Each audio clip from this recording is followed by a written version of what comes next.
Hello दोस्तों, welcome to great scholars academy. मैं हूं सनी जैन और मैं वेलकम करता हूं आपका चैप्टर नंबर 1 बिजनेस स्टडीज़ में, जिसका नाम है nature and significance of management. देखो, बिजनेस स्टडीज़ का ये चैप्टर काफ़ी इंपॉर्टेंट है। इससे आपको छोटी छोटी बातें और प्लस बेस आपको ऐसा पता लगेगा कि हम आगे इस बिजनेस स्टडीज़ में क्या पढ़ने वाले हैं।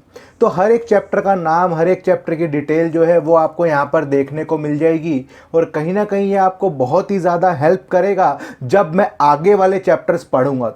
तो इसीलिए ये इंट्रोडक्शन है कि इससे आपको ये आइडिया हो कि आप इस बुक में क्या क्या चीज़ें पढ़ने वाले हो और इस मैनेजमेंट को पढ़ने का लॉजिक क्या है और ऑब्जेक्टिव क्या है और क्यों आपको ये सब्जेक्ट पढ़ाया जा रहा है। ओके, तो सबसे पहले हम बात करते हैं मैनेजमेंट। देखो, मैनेजमेंट वर्ड हमने कहीं ना कहीं अपनी लाइफ में सुन रखा है। भाई, इस चीज़ों को मैनेज करो, आपको चीज़ें मैनेज करनी चाहिए, टाइम टेबल को मैनेज करो। तो बेसिकली मैनेजमेंट जो है वो मेरी जर्नल लाइफ का हिस्सा है। जर्नल लाइफ का मतलब मैं आप अपनी आम जिंदगी के अंदर मैं इस चीज़ को बहुत ही ज़्यादा फॉलो करता हूँ। एक सिंपल सी बात समझें तो एक स्कूल जाने के लिए सुबह सुबह मुझे स्कूल जाना होता है, रेडी होना होता है। सपोज मुझे 7:30 स्कूल पहुंचना होता है, तो इसके लिए मुझे टाइम से उठना पड़ेगा, नहाना पड़ेगा, फ्रेश होना पड़ेगा, उसके बाद मुझे ड्रेसअप होना पड़ेगा। अगर बस आती है तो मुझे बस कैच करनी पड़ेगी। इन सब चीज़ों में एक मैनेजमेंट है, एक काम करने का तरीका है, प्रोसेस है। और जब तक आप इस प्रोसेस को फॉलो नहीं करोगे तब तक आप कभी भी टाइम पर उस बस को नहीं पकड़ सकते और टाइम पर आप कभी स्कूल नहीं पहुंच सकते। तो मैनेजमेंट में चाहे आप ये कह सकते हो कि जर्नल लाइफ का हिस्सा है, आम जिंदगी का हिस्सा है। अब चाहे वो बिजनेस हो, वहां तो मैनेजमेंट चाहिए ही चाहिए, लेकिन साथ में नॉन बिजनेस एक्टिविटीज, आम जिंदगी में भी आपको कहीं ना कहीं आपको मैनेजमेंट के साथ गो थ्रू करना पड़ेगा। आपको जब अपना सिलेबस कंप्लीट करना होता है, रिवीजन करनी होती है, टेस्ट देने होते हैं, स्कूल का होमवर्क करना होता है, तो हर चीज़ों को मैनेज करना पड़ता है और दैट इज़ कॉल्ड मैनेजमेंट। हो गया क्लियर? तो इसीलिए हम मैनेजमेंट को भी पढ़ने वाले हैं। फिर उसका नेचर कैसा है, साइंस है, आर्ट है या प्रोफेशन है। फिर level and function of management, कितने फंक्शंस होते हैं, और कोऑर्डिनेशन के कंसेप्ट को भी हम स्टडी करने वाले हैं। तो सबसे पहले आपके पास एक वर्ड लिखा आता है, anything minus management is zero.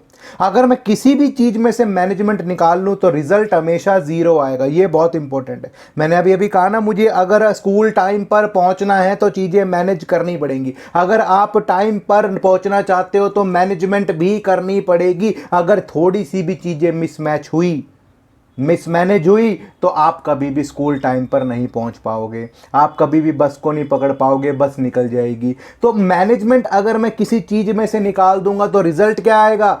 Zero. Done. तो ये तो बेसिक लाइफ है और बेसिक आम जिंदगी में मैनेजमेंट की कितनी इंपॉर्टेंस है। तो सोचो, बिजनेस जहां पर हजारों लोग काम कर रहे हैं वहां पर मैनेजमेंट की कितनी इंपॉर्टेंस होगी। तो इसलिए उसने पहले ही लिख दिया कि हर चीज में मैनेजमेंट है और अगर मैं किसी भी चीज में से मैनेजमेंट को निकाल लूंगा तो रिजल्ट हमेशा जीरो आएगा। तो लिखता है ये secret of success, successful organisation do not achieve goal by chance. आप किसी भी गोल को, किसी भी काम को, किसी भी टारगेट को बाय चांस अचीव नहीं करते, अचानक से तुक्के से अचीव नहीं करते, but by following deliberate process called management. आप डेली उन चीज़ों को मैनेज करते हो, डेली अपने काम का रूटीन, अपना शेड्यूल बनाते हो, तब जाकर चीज़ें मैनेज होती हैं, तब जाकर आप उस सक्सेस की सीढ़ी को चढ़ते हो। तो इसीलिए गेन जो है, तरक्की जो है, सक्सेस जो है, वो स्टेप बाय स्टेप प्रोसेस है जो आपको एक के बाद एक तय करना है। और ये सब मैनेजमेंट है कि पहले क्या करना है, बाद में क्या करना है, तीसरे नंबर पर क्या करना है। तो इस तरीके से चीज़ें चलती रहेंगी तभी वो मैनेजमेंट बनेगी। हो गया clear?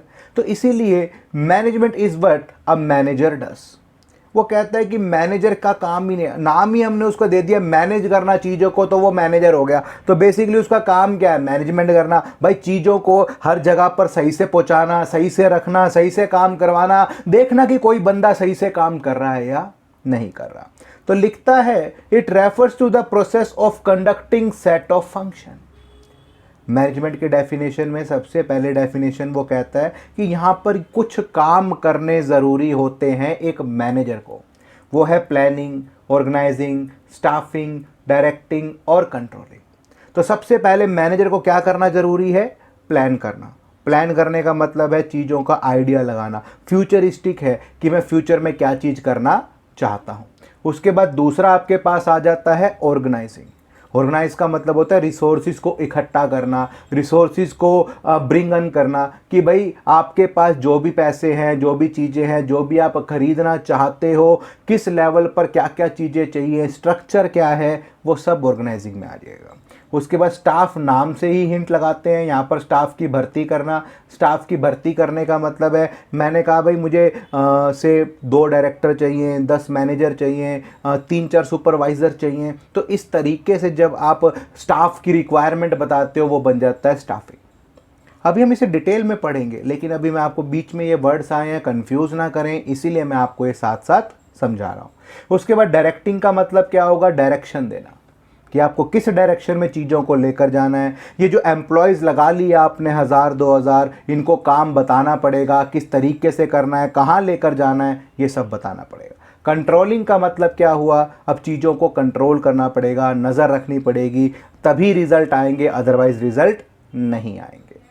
To get the work done in efficient and effective manner, ये बहुत ही इंपॉर्टेंट वर्ड है, एफिशिएंट और इफेक्टिव। और इसी से आपकी केस स्टडी बहुत ही ज़रूरी आती है। जब भी आप एग्ज़ाम देखोगे, चाहे 1 मार्कर मल्टीपल चॉइस में आए या बड़ी केस स्टडी आए, लेकिन आती ज़रूर है। तो ये कंसेप्ट बहुत ही ज़्यादा इंपॉर्टेंट है, इफेक्टिव और एफिशिएंट। तो बेसिकली मैनेजमेंट का मतलब ये सेट ऑफ फंक्शन है, कई सारे फंक्शंस करने पड़ते हैं ताकि मैं अपने काम को इफेक्टिवली और एफिशिएंटली कर सकूं। ओके, तो आप लोगों को एक मैनेजमेंट की डेफिनेशन याद रखनी है, क्योंकि एग्जाम में अगर वो मेरे से पूछ ले मैनेजमेंट की डेफिनेशन, तो कहीं ना कहीं मुझे एक डेफिनेशन याद होनी चाहिए। और मुझे सबसे पसंदीदा डेफिनेशन जो है वो ये वाली है, जो मैं यूज़ करता हूं, जो मुझे कहीं ना कहीं बहुत ही ज़्यादा इम्प्रेस करती है। Management is a process of getting thing done with aim of achieving goals. Management एक प्रोसेस है, एक तरीका है, एक स्टेप ऑफ फंक्शंस है जो आपको फॉलो करना ही करना है ताकि आप अपने गोल्स को अचीव कर सको। भाई मैंने कहा कि मुझे 95% मार्क्स लेने हैं, मुझे 12th में 95% मार्क्स स्कोर करने हैं, कि तरीका क्या है? फ़ोन कम चलाना होगा, पढ़ाई ज़्यादा करनी होगी, सारे सब्जेक्टों को टाइम देना होगा, मल्टीपल चॉइस क्वेश्चन सोल्व करने होंगे, से अजर्शन रीजन सोल्व करने होंगे, केस स्टडी ज़्यादा से ज़्यादा पढ़नी होगी, थ्योरी लिखनी होगी, रिवाइज करना हो, बहुत सारे फंक्शंस हैं। It is a process. Logic समझ में आया? तो प्रोसेस का मतलब है सीक्वेंस, एक स्टेप ऑफ फंक्शंस जो आपको फॉलो करने पड़ेंगे अपने टारगेट को अचीव करने के लिए। और मैं क्यों अचीव करना चाह रहा हूं? ताकि मैं अपने गोल तक पहुंच सकूं। लेकिन पहुंचने का मतलब ये नहीं है, देखो ध्यान से समझो, मैंने 95% मार्क्स का टारगेट तो ले लिया, लेकिन इसका मतलब ये नहीं है कि मुझे 4-5 साल के अंदर वो 12th में लेकर आने। मेरे पास 1 ही साल है, तो इसीलिए टाइम रहते आपको वो काम पूरा करना है। तो इसीलिए 2 वर्ड यूज किए गए हैं, एफिशिएंटली और इफेक्टिवली। अब ध्यान से देखना जो चीज बता रहा हूं, इफेक्टिवली के अंदर सेंटर में टी आता है, इफेक्टिवली में सेंटर में टी आता है। तो टी का मतलब है मेरी कोशिश रहती है कि मैं कम से कम टाइम में उस चीज को कवर अप करूं। ऐसे एफिशिएंटली में बीच में सी आता है, इसका मतलब है कॉस्ट कम, इसका मतलब है कॉस्ट कम। तो मुझे एक मैनेजर होते हुए किसी कंपनी का 2 तरीके से फोकस करना है चीज़ों को, और वो 2 तरीके क्या हैं? टाइम भी कम से कम लगना चाहिए, कॉस्ट भी कम से कम लगनी चाहिए। हो गया डन? अब मैं इसको रिफ्रेम करता हूं। मैनेजर जो है मैनेजमेंट जो है एक प्रोसेस है, स्टेप ऑफ फंक्शंस है, जिससे मैं अपने गोल तक पहुंच सकूं। लेकिन मेरी कोशिश क्या रहेगी कि टाइम भी कम से कम लगे और कॉस्ट भी कम से कम आए। और यही दोनों चीजें एक मैनेजर को सक्सेसफुल बनाती है, एक कंपनी को सक्सेसफुल बनाती है। इसके बिना कोई भी कंपनी सही से काम नहीं कर सकती। तो इसीलिए यही तीनों वर्ड देखो उसने आगे हाईलाइट करे हैं कि ये एक प्रोसेस है और आपको काम करना है इफेक्टिवनेस से और एफिशिएंसी से। तो देखो लिखता है सबसे पहले process, it refers to primary function और activities given in the order that management perform to get this functions, get this done, things done. तो लिखता है ये प्राइमरी फंक्शंस हैं और एक्टिविटीज हैं given in the order. Order का मतलब है सीरीज। अभी अभी मैंने कहा ना कि मुझे स्टेप बाय स्टेप काम करना पड़ेगा। अब मैं सीढ़ियां चढ़ रहा हूं तो मुझे पहली, दूसरी, तीसरी ऐसे ही चढ़नी पड़ेगी। अगर मैं किसी भी स्टेप को स्किप कर दूं, छोड़ दूं, सपोज मैं सीधा पहली सीढ़ी से 5वीं सीढ़ी पर जंप करने की कोशिश करूं तो क्या हो जाएगा? मैं फिसल जाऊंगा, मैं गिर जाऊंगा। सेम मैनेजमेंट के साथ है, आपको स्टेप बाय स्टेप लेना पड़ेगा। आपको स्कूल जाना है तो उठना पड़ेगा, फ्रेशन अप होना पड़ेगा, उसके बाद नहाना पड़ेगा, फिर ड्रेस डालनी पड़ेगी, फिर ब्रेकफास्ट करना पड़ेगा और फिर स्कूल के लिए निकलना पड़ेगा। ये स्टेप बाय स्टेप है। ऐसा नहीं कर सकते पहले ड्रेस डाल ली, फिर नहाने की सोच रहे हो, फिर ब्रेकफास्ट की सोच रहे हो। ऐसा नहीं हो सकता। लॉजिक समझ में आया? मिसमैच नहीं करना। तो लिखता है the functions are planning, organising, staffing, directing और कंट्रोलिंग। एक मैनेजर को सारे के सारे फंक्शन फॉलो करने होते हैं, लेकिन सीक्वेंस में। इस सीक्वेंस को सर्कल कर लेना, यही इंपॉर्टेंट वर्ड है जो प्रोसेस को डिफाइन करता है। इसके बाद आ जाता है इफेक्टिवनेस। इफेक्टिवनेस में मैंने कहा था ना बीच में टाइम टी, तो लिखता है it refers to completing activity and achieving goals, और यहां पर एक वर्ड लिख लो, on time. In another words it is related with the end end final result. हमेशा यहां पर कोशिश रहती है रिजल्ट टाइम रहते अचीव करना है, टाइम के अंदर अचीव करना है। टाइम निकल जाने के बाद इसकी कोई वैल्यू नहीं है। एफिशिएंसी के बीच में क्या आता है? कॉस्ट आता है, सी। It refer to the task correctly with minimum cost. इस मिनिमम कॉस्ट को सर्कल कर लेना। मिनिमम कॉस्ट का मतलब है खर्चा कम से कम आना चाहिए। अब इसमें दो इंपॉर्टेंट बातें बता रहा हूं, ध्यान से समझना। जब भी मैं इफेक्टिवनेस की बात कर रहा हूं, जब भी मैं टाइम की बात कर रहा हूं कि टाइम कम से कम लगना चाहिए, नो मैटर, मैं ऊपर लिख रहा हूं no matter what the cost is, what the cost is, ये अपने साथ साथ लिख लेना। कोई फर्क नहीं पड़ता कि कॉस्ट क्या होनी चाहिए, मुझे टाइम पर फोकस करना है। इफेक्टिवनेस मतलब टाइम, इफेक्टिवनेस मतलब टाइम, तो इसका मतलब कि टाइम कम से कम लगना चाहिए। खर्चा कितना आ जाए मुझे कोई फर्क नहीं पड़ता। लेकिन जब भी मैं एक बंदे को एफिशिएंट कहने की कोशिश करता हूं, एफिशिएंसी की बात करता हूं, तो मैं कहता हूं खर्चा कम से कम आना चाहिए, कॉस्ट कम से कम आना चाहिए। No matter, no matter what time taken, मुझे कोई फर्क नहीं पड़ता कि मुझे कितना टाइम लगा उस काम को कंप्लीट करने में, खर्चा कम से कम आना चाहिए। To achieve efficiency one has to conduct cost benefit analysis, the relationship between input and output. तो जब भी मैं एफिशिएंसी की बात कर रहा हूं, खर्चा कम से कम, कॉस्ट कम से कम, यही मेरी कोशिश है। इसके अलावा मैं कोई और कोशिश करना नहीं चाहता। Efficiency is known to be increase in two ways. Efficiency को मैं दो तरीके से बढ़ा सकता हूं, having same output using lesser inputs and having more outputs using same inputs. ये बड़ी मुश्किल सी भाषा लग रही है, इसको हम थोड़ा इजी कर देते हैं। भाई मैं 10 लेबर लगाकर 10 लेबर लगा के से 1000 पीस बना रहा हूं, तो वो कहता है कम से कम इनपुट लगे और ज्यादा से ज्यादा सामान बने। एक तरीका, having more output with using same input.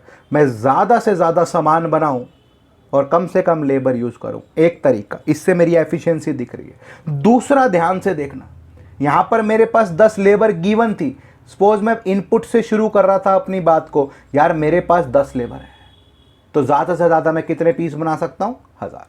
अब दूसरा एंगल पढ़ रहा हूं। अब मैंने कहा कि भैया मुझे 500 पीस बनाने हैं, 500 यूनिट बनानी है।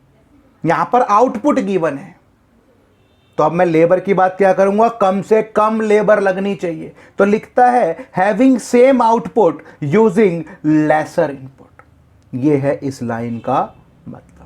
डन। तो या तो लेबर सेम रहे और आउटपुट ज्यादा से ज्यादा करे, या आउटपुट जितनी है उसको बनाने के लिए कम से कम लेबर लगे। दोनों ही चीजों में मेरी एफिशिएंसी और खर्चा कम आएगा। हो गया क्लियर? अब ये डिफरेंस बड़ा ही इंपॉर्टेंट है। एक मैनेजर को इफेक्टिव होना चाहिए या एफिशिएंट? एक मैनेजर को दोनों होना चाहिए। Both the terms are different but they are inter related. For management it is important to be effective and efficient. एक मैनेजमेंट को इफेक्टिव भी होना चाहिए और एफिशिएंट भी। Efficiency and effectiveness are two side of the same coin, both need to be balanced. तो आपको कहीं ना कहीं खर्चा भी कम से कम करना होता है और टाइम भी कोशिश करनी है कम से कम लगे, क्योंकि खर्चा ज़्यादा हो गया, टाइम पर काम हो गया तब भी नुकसान है, और टाइम पर काम नहीं है और खर्चा कम आ गया तब भी आपको नुकसान है। ओके, तो लिखता है at times management has to compromise with efficiency, at some times it has to compromise with effectiveness। तो कई बार मुझे टाइम से कॉम्प्रोमाइज़ करना पड़ता है, कई बार मुझे कॉस्ट से कॉम्प्रोमाइज़ करना पड़ता है, ताकि दोनों के बीच में बैलेंस बना रहे। अदरवाइज मैं एक साइड जाकर कभी भी काम नहीं कर सकता। ये केस स्टडीज़ मैं आपको इसलिए साथ साथ बीच में समझा दूंगा ताकि आपको दिक्कत ही ना आए। देखो, suppose Anuj publication private limited target 1,50,000 books of business studies 12th in a year. एक साल के दौरान मैं 1.5 लाख बुक्स बनाना चाहता हूँ। To achieve this target mister Ankit Singla to operate on double shift due to power failure most of the time. The manager is able to produce 1,50,000 books but at a higher production cost. अब ध्यान से देखो, एक साल के अंदर 1.5 lakh book बनाने का टारगेट था, भाई ने साल के अंदर 1.5 लाख बुक तो बना दी लेकिन कॉस्ट डबल कर दी। तो अब यहां पर मैनेजर जो है टाइम पर काम कंप्लीट कर चुका, तो वो इफेक्टिव तो है, लेकिन उसने खर्चा डबल कर दिया, तो वो एफिशिएंट नहीं है। In case manager is effective, काम टाइम पर हो रहा तो इफेक्टिव है, but it is not efficient since for the same output more inputs labour cost electricity cost were used. हो गया? ओके। ऐसे ही दूसरी वाली केस स्टडी में देखो, Suppose a business unit, namely Rohit Publication, may concentrate more on cutting cost but is unable to achieve target on production. Consequently, goods do not reach to the market. Demand for them declines and competitor enter into the market. सीधी भाषा में जो हमारा ये रोहित भाई था, ये कहीं ना कहीं टाइम पर काम नहीं कर पाया, खर्चा कम करने के चक्कर में। इसने लेबर ज़्यादा नहीं लगाई, इसने ऐसे बिजली वगैरह या जनरेटर वगैरह नहीं लगाए ताकि प्रोडक्शन फास्ट हो सके। तो लिखता है ये एफिशिएंट तो है, इसने खर्चा कम कर लिया लेकिन टाइम पर टारगेट हिट नहीं किया, तो ये इफेक्टिव नहीं है since the goods do not reach to the market. हो गया क्लियर यहाँ तक? इसके बाद आपके पास आ जाता है इफेक्टिवनेस एंड एफिशिएंसी का डिफरेंस। मैं इसे इंपॉर्टेंट लिख रहा हूँ, इसे आप लोग भी इसे इंपॉर्टेंट ज़रूर लिखना। सबसे पहले इफेक्टिवनेस, फिर से वही टाइम वाला और यहाँ पर कॉस्ट वाला। तो it refers to finishing the given task on time लिख लो ताकि आपको हमेशा याद रहे मुझे यहाँ पर टाइम की बात करनी है। इसका ऑब्जेक्टिव है एंड रिजल्ट्स को टाइम पर कंप्लीट करना, और मेन कंसिडरेशन, मेन फोकस हम यहाँ पर जो है वो किसको फोकस करते हैं? टाइम को। एफिशिएंसी की बात अगर हम करें तो it refers to doing task correctly with minimum cost. यहाँ पर हमारी कोशिश रहती है कि खर्चा कम से कम आए, कॉस्ट कम से कम रहे। हम यहाँ पर कॉस्ट बेनिफिट एनालिसिस करते हैं और हमेशा कॉस्ट को मिनिमाइज करने की कोशिश करते हैं। यही मेरा ऑब्जेक्टिव है। हो गया क्लियर यहाँ तक? इसके बाद हमारे पास लिखता है highly efficiency is associated with high effectiveness which is the aim of management. हमेशा मेरी कोशिश रहती है ज़्यादा से ज़्यादा सामान बनाऊं, खर्चा कम से कम आए, टाइम पर टारगेट हिट करूं। But due to undue emphasis on high efficiency without being effective is not desirable. तो अगर आप ज़्यादा खर्चे कम करने की कोशिश करते हो तो वो भी सही नहीं है, क्योंकि आप फिर अपने टारगेट को टाइम पर हिट नहीं कर पाओगे। यही सबसे बड़ी चीज़ है, इसलिए हमने यहाँ पर वर्ड यूज़ किया था। दोनों के बीच में क्या होना चाहिए? बैलेंस होना चाहिए। इसके बाद आपके पास आ जाता है characteristics of management. Characteristics of management का मतलब है कि मैनेजमेंट के क्या क्या फीचर्स हैं, एक मैनेजमेंट में क्या क्या चीज़ें इंक्लूड हो जाती हैं, या एक मैनेजमेंट जो है वो किस किस चीज़ों को स्टडी करती है। तो सबसे पहले आपके पास आ जाता है कि मैनेजमेंट जो है वो एक गोल ओरिएंटेड प्रोसेस है। गोल ओरिएंटेड का मतलब जब तक आपका कोई उद्देश्य नहीं होगा तब तक आप मैनेजमेंट किस चीज़ की करोगे। एग्जाम्पल के तौर पे मैंने आपसे कहा कि आपको स्कूल टाइम पर जाना है तो मैनेजमेंट की ज़रूरत है। अगर आपकी छुट्टी है, आप आधा घंटा लेट उठ रहे हो, आप ड्रेस डाल रहे हो, आप नहा रहे हो नहीं नहा रहे हो, ब्रेकफास्ट कर रहे हो नहीं कर रहे हो, क्या मैनेजमेंट है? कोई मैनेजमेंट नहीं है। तो बेसिकली यहां पर वो क्या वर्ड यूज करता है, टारगेट होगा तो मैनेजमेंट करनी पड़ेगी, टारगेट नहीं है तो मैनेजमेंट भी नहीं है। मैंने कहा कि मुझे अपना इस साल 100 करोड़ रुपए का प्रॉफिट चाहिए तो मुझे मैनेजमेंट करनी पड़ेगी, लेकिन अगर कोई गोल ही नहीं है तो मैनेजमेंट की जरूरत भी नहीं है।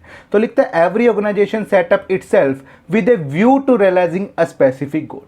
आज मैंने किसी कंपनी को एस्टेब्लिश किया तो कोई ना कोई गोल के लिए किया, प्रॉफिट कमाऊंगा, सेल बढ़ाऊंगा, ज़्यादा से ज़्यादा कस्टमर एक्वायर करूंगा। Different organisation has different goal, हर एक कंपनी के अलग अलग गोल्स हो सकते हैं। Goal of a school may be impart quality education. अगर एक स्कूल है उसका गोल क्या होगा, क्वालिटी एजुकेशन प्रोवाइड करना। अगर कंपनी है तो उसका ऑब्जेक्टिव हो सकता है सेल को मैक्सिमाइज करना, प्रॉफिट को मैक्सिमाइज करना। Management unites the efforts of the people in the organisation towards achieving the predetermined goals. तो यहाँ पर मेरा एक ही ऑब्जेक्टिव है, जितने भी बंदे आपकी कंपनी में काम कर रहे हैं उन सबको एक डायरेक्शन में, एक गोल के ऊपर फोकस कराना। जब तक वो मिलजुल कर काम नहीं करेंगे तब तक वो कभी भी ऑब्जेक्टिव को अचीव नहीं कर पाएंगे। तो यही चीज इसके अंदर बहुत ज़्यादा इंपॉर्टेंट है। प्री डिटरमाइंड का मतलब ऑर्गेनाइजेशन सेट करने से पहले, सेटअप करने से पहले ही मेरे पास गोल थे, किसी काम को करने से पहले मेरे पास गोल्स थे। तो गोल को अचीव करने के लिए ही मुझे मैनेजमेंट करनी पड़ती है। आज मैं क्लास 12th में 95%, 90%, 80% मार्क्स लेना चाहता हूं, उसके लिए भी आपको मैनेजमेंट करनी पड़ेगी। बिना मैनेजमेंट के आप वो चीज़ ग्रैब या वो चीज़ एक्वायर या वो चीज़ अचीव नहीं कर पाओगे जो आपने सोची थी। क्लियर मेरी बात? इसके बाद दूसरा वर्ड आपके पास आ जाता है, management is all pervasive. Pervasive का मैं वर्ड यूज करता हूं, याद रखने का तरीका, पी से परवेसिव और पी से प्रेजेंट एवरीवेयर। पी से परवेसिव और पी से प्रेजेंट एवरीवेयर। अब मैनेजमेंट जो है वो हर जगह मौजूद है। जैसे हम कहते हैं ना भगवान जी हर जगह मौजूद है, तो ऐसी मैनेजमेंट भी हर जगह पर मौजूद है जहां पर कोई भी गोल आपको अचीव करना है। तो चाहे वो बिजनेस हो, चाहे वो नॉन बिजनेस हो। तो मैंने लिखा कि जैसे ही प्रेजेंट एवरीवेयर है, अब चाहे वो बिजनेस एक्टिविटीज हो वहां पर भी मैनेजमेंट है, और ऐसे जहां पर नॉन बिजनेस एक्टिविटीज है वहां पर भी मैनेजमेंट की जरूरत है। स्कूल जाने से लेके, मार्क्स लेने से लेके, कंपनी सेटअप करने से लेके हर जगह पर मैनेजमेंट है। Management being all pervasive refers to what is needed everywhere and is common to all organisation. चाहे वो इकोनॉमिक पैसा कमाने के लिए हो, चाहे वो समाज सेवा के लिए हो, चाहे वो एक पॉलिटिकल पार्टी ही क्यों ना हो, हर जगह पर मैनेजमेंट है। एक पेट्रोल पंप को भी मैनेज करना पड़ता है, जैसे एक स्कूल और कॉलेज को मैनेज करना पड़ता है। What managers do in India, जो मैनेजर्स इंडिया में करते हैं वो यूएसए, जापान, जर्मनी में करते हैं। How they perform is may be quite different. काम करने का तरीका अलग हो सकता है, मैनेजमेंट का तरीका अलग हो सकता है, लेकिन मैनेजमेंट तो करनी ही पड़ेगी, ये इंपॉर्टेंट है। क्लियर मेरी बात? Management is multi dimensional. इसको लिखो, कई सारी चीजों को मिलाकर बनाए। इसको लिखो, कई सारी चीजों को मिलाकर बनाए। It is a mixture of different things. तो लिखता है management is not such an activity which is related to particular task, it is related to work, people और ऑपरेशन। ये तीन चीजों को मिलाकर बना है। वर्क यानी कि मुझे कहीं ना कहीं काम को भी मैनेज करना पड़ता है, दूसरा मुझे बंदों को भी मैनेज करना पड़ता है, और तीसरा मुझे ऑपरेशंस को भी मैनेज करना पड़ता है। ऑपरेशंस का मतलब फिर से वही सीक्वेंस, वो प्रोसेस कि कौन सा काम पहले होगा और कौन सा काम बाद में होगा। तो सबसे पहले मैनेजमेंट ऑफ वर्क की बात करते हैं। आज मैं कोई भी कंपनी सेटअप कर रहा हूं, कोई भी काम कर रहा हूं, तो मुझे या मतलब कोई ना कोई काम करने के लिए ही मैंने उस कंपनी को सेटअप किया। एक स्कूल मैंने अगर खोल लिया तो एजुकेशन दे रहा मेरा ऑब्जेक्टिव है। अगर मैं हॉस्पिटल खोल रहा हूं तो मेरा ऑब्जेक्टिव पेशेंट को ट्रीट करना है, और अगर मैं फैक्ट्री खोल रहा हूं तो मेरा काम प्रोडक्शन करना है। तो सबसे पहले आपने जिस कंपनी, जिस काम के लिए वो काम या फैक्ट्री, वो चीज खोली है, तो that is called management of work. Every organisation is establish for doing some work like school provide education. What management does? Management translate the work into term goals to be achieved. आज मैंने education देने के लिए school खोला था. अब मैंने कहा कि भाई जो मेरे 12th क्लास में बच्चे हैं, ज़्यादातर बच्चे 90% क्रॉस करें. इसके लिए मुझे बढ़िया टीचर्स हायर करने पड़ेंगे, क्वालिटी एजुकेशन देनी पड़ेगी, एक्स्ट्रा क्लासेस लेनी पड़ेगी, बच्चों के डाउट सोल्व करने पड़ेंगे, ये सारी चीज़ें करनी पड़ेगी. क्लियर है मेरी बात? तो इसीलिए व्हाट मैनेजमेंट डज, अब मैनेजमेंट हर चीज को मैनेज करेगी and assign the means to achieve it. और अब मैं हर एक टीचर को अलग अलग जिम्मेदारियां दूंगा कि भाई आपको ये काम इस तरीके से करना है. ये है मैनेजमेंट ऑफ वर्क. दूसरा मैनेजमेंट ऑफ पीपल. अब आप स्कूल जाते हो, क्या प्रिंसिपल सर हर जगह पर नजर रख सकते हैं, हर क्लास में मौजूद हो सकते हैं? नहीं. तो प्रिंसिपल सर अपने ऑफिस में बैठते हैं, वो एक वाइस प्रिंसिपल रखते हैं, वाइस प्रिंसिपल नीचे हेड टीचर्स रखती हैं, और हेड टीचर्स आपके जो है वो टीचर्स को गाइड करती है. इसका मतलब प्रिंसिपल सर हर जगह पर तो मौजूद नहीं हो सकते, सिंगल मैन सारे काम नहीं कर सकता, सारी क्लासेस को नहीं पढ़ा सकता, तो इसीलिए आपको एक टीम रखनी पड़ती है. Despite the fact that greater deal of technological development, कितनी ही टेक्नोलॉजिकल डेवलपमेंट हो जाए, still getting work done through people continues to be the major task for the manager. लेकिन फिर भी काम मैनेजर से कराना, बंदों से कराना, उसके लिए आपको मैनेजर चाहिए ही चाहिए. Two important issues before the management concerning people, to deal with the people having different needs. हर बंदे की अपनी ज़रूरतें हैं, अपनी इच्छाएं हैं, और कहीं ना कहीं उस इच्छाओं को पूरा करने के लिए आपको उनसे बात करनी पड़ेगी, उनसे स्टडी करनी पड़ेगी, उनसे रिसर्च करनी पड़ेगी. अगर किसी को कोई डिफ़िकल्टी आ रही है तो वो सोल्व करनी पड़ेगी. अगर आपने वो बंदों की डिफ़िकल्टी सोल्व नहीं करी तो वो आपकी ऑर्गेनाइजेशन को छोड़कर चले जाएंगे. To deal with the people taking them as one group. मेरी कोशिश रहेगी कि मैं सबको एक यूनिट बनाकर चलूं, एक टीम बनाकर चलूं, और यही मेरी कोशिश है कि एक ग्रुप जो है वो बनेगा, वो तैयार होगा, तभी जाकर मैं अपने गोल्स को अचीव कर पाऊंगा. हर बंदा इधर उधर भाग रहा है टीम में. इसको आप ऐसे समझो जैसे cricket match.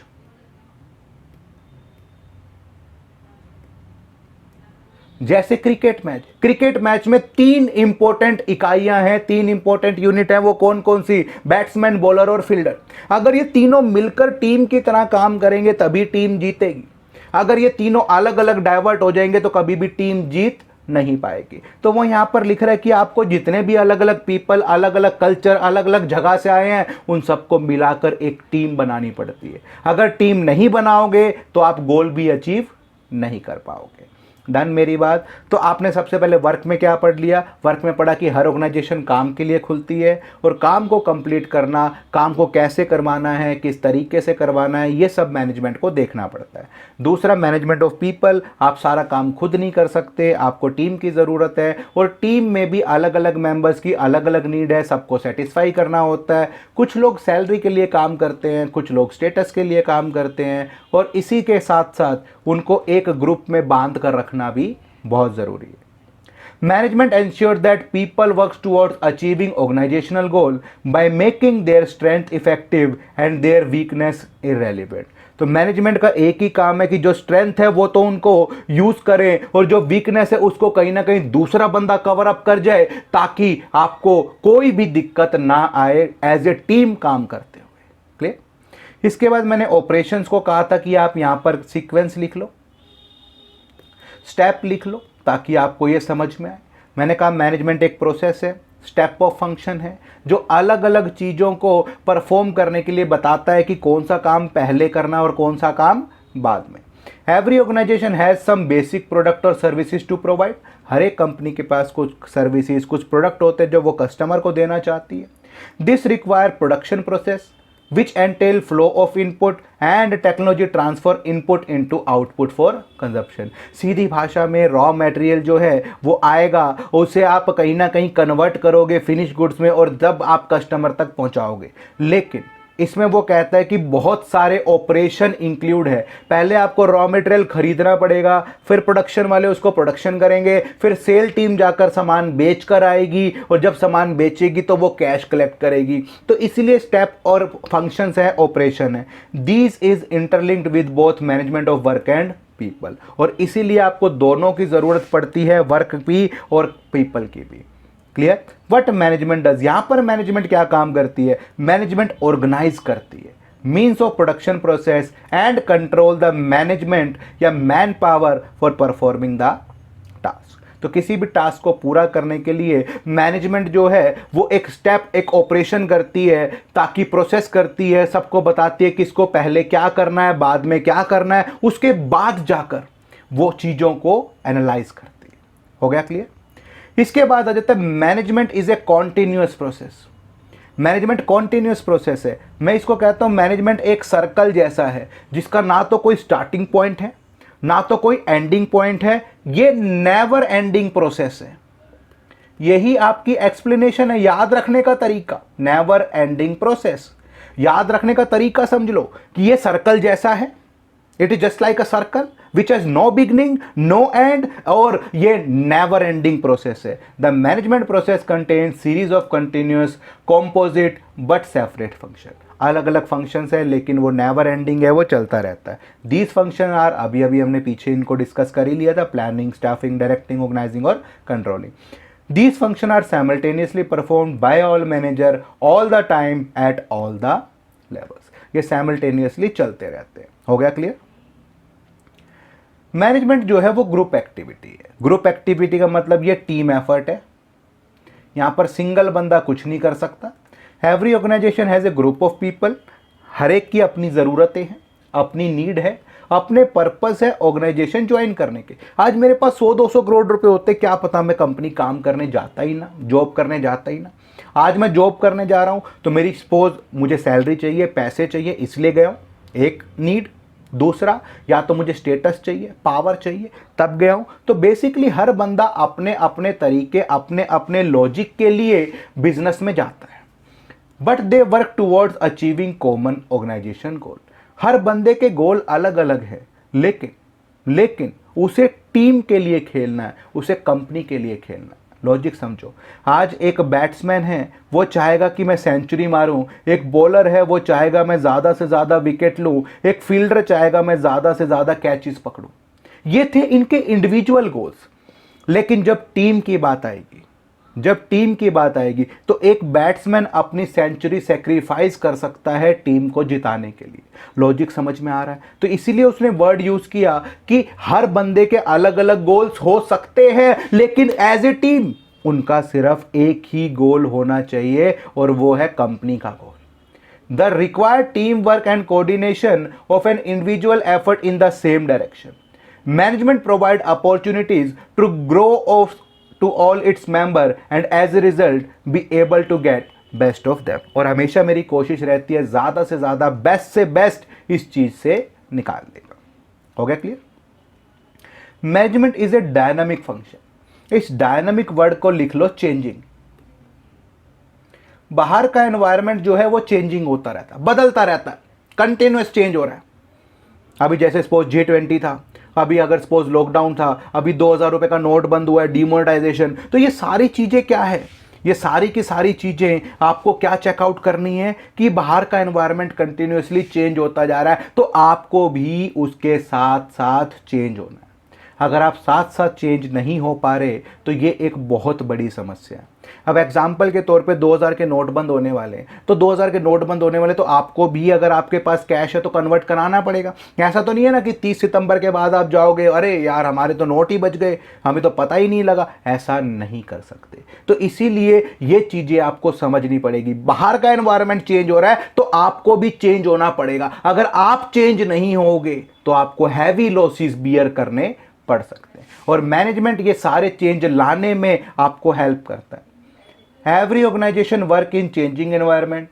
The several constituents of environment like social, economic, political continue changes. In order to face changes successfully, an organization must change itself and the goal as per the need of the environment.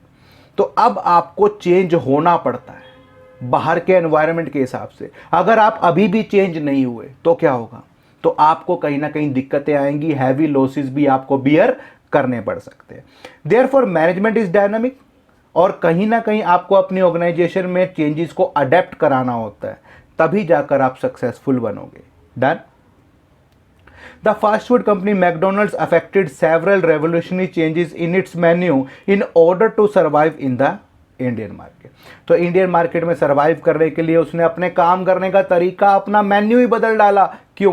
क्योंकि market की नहीं सुनूंगा तो market धक्के देकर बाहर निकाल देगी। ये सिंपल लॉजिक है। क्लियर? इसके बाद आ जाता है management is an intangible force. Management जो है वो इंटेंजिबल फोर्स है। इंटेंजिबल एसेट्स होते हैं जिसे टच नहीं कर सकता, जिसे देख नहीं सकता, जिसे सिर्फ फील कर सकता हूं। तो मैनेजमेंट को भी मैं सिर्फ फील कर सकता हूं। मैनेजमेंट कोई ऐसी शक्ति नहीं है जो आपको चलती फिरती दिखाई देगी, ये सिर्फ फील होगी। आज आप किसी कंपनी में गए, एम्प्लॉय बड़े खुश है, टाइम पर आ रहे हैं, ड्रेस कोड डालकर आ रहे हैं। ऐसे ही आप किसी स्कूल में गए, बड़ा डिसिप्लिन स्कूल था, बच्चे बिल्कुल खुश थे, मैनेजमेंट भी बिल्कुल खुश थी, बच्चों के साथ मिलजुल कर काम कर रही थी। ये सब जो है ये है आपकी management. Management presence can be felt, experienced but not seen. तो आप इसे फील कर सकते हो, आप इसे देख नहीं सकते, आप इसे सिर्फ एक्सपीरियंस कर सकते हो। When the goal of an organization are being realized in accordance with its plan, the employees are happy, we can say that management of an organization is good।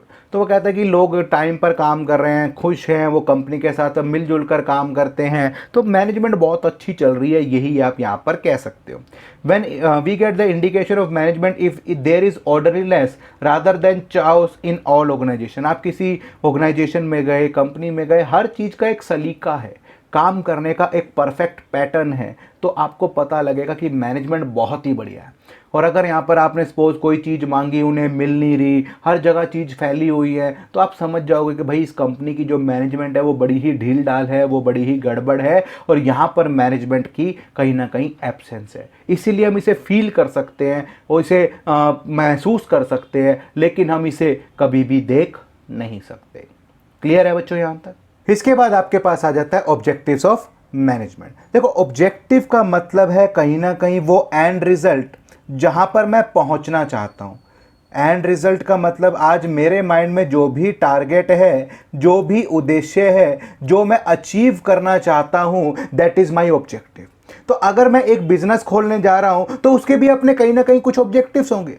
भाई आज मैं बिजनेस खोल रहा हूं तो मैं कहीं ना कहीं प्रॉफिट कमाने की भी कोशिश कर रहा हूं, कहीं ना कहीं सर्वाइवल की कोशिश भी कर रहा हूं, कहीं ना कहीं मेरा ऑब्जेक्टिव है मैं तरक्की करूं। तो यही सारे ऑब्जेक्टिव लेकर ही बिजनेस सेटअप किया जाता है। तो ऑब्जेक्टिव का मतलब है it refers to the end points for the attainment of which all the activities और द ऑर्गेनाइजेशन आर अंडरटेकन। तो एक एक्टिविटीज जो हम करते हैं अपने ऑब्जेक्टिव तक, अपने टारगेट तक, अपने एंड पॉइंट तक पहुंचने के लिए, वो सब आपका बन जाता है ऑब्जेक्टिव। सपोज मेरा एग्जाम में 95% स्कोर करने का ऑब्जेक्टिव है, तो अब आपको मैनेजमेंट कैसे करनी पड़ेगी? भाई टाइम टेबल करना पड़ेगा, सारा बनाना पड़ेगा, शेड्यूल बनाना पड़ेगा, कौन सा सब्जेक्ट कितना पढ़ना है, कितनी रिवीजन करनी है, सेल्फ स्टडी कितनी करनी है, ये सारी चीजें आपको मैनेज करनी पड़ेंगी। क्यों? क्योंकि आपका ऑब्जेक्टिव है 95%। ऐसे बिजनेस भी सारी चीजों को मैनेज करता है। क्यों करता है? उसके भी कुछ अपने ऑब्जेक्टिव है। तो हमारे पास 3 तरह के ऑब्जेक्टिव्स देखने को मिलते हैं। एक है आपका ऑर्गेनाइजेशनल ऑब्जेक्टिव, एक है सोशल ऑब्जेक्टिव और एक है पर्सनल ऑब्जेक्टिव। सबसे पहले ऑर्गेनाइजेशनल ऑब्जेक्टिव का मतलब है कंपनी के ऑब्जेक्टिव। और भाई कंपनी जो मैं खोल रहा हूं तो उसके ऑब्जेक्टिव क्या ही होंगे? या तो मैं प्रॉफिट कमाना चाहता हूं, या तो मैं मुश्किल टाइम में सरवाइव करना चाहता हूं, या फिर मैं तरक्की करना चाहता हूं। तो आपके 3 ही ऑब्जेक्टिव ऑर्गेनाइजेशन के होते हैं, प्रॉफिट, सर्वाइवल और ग्रोथ।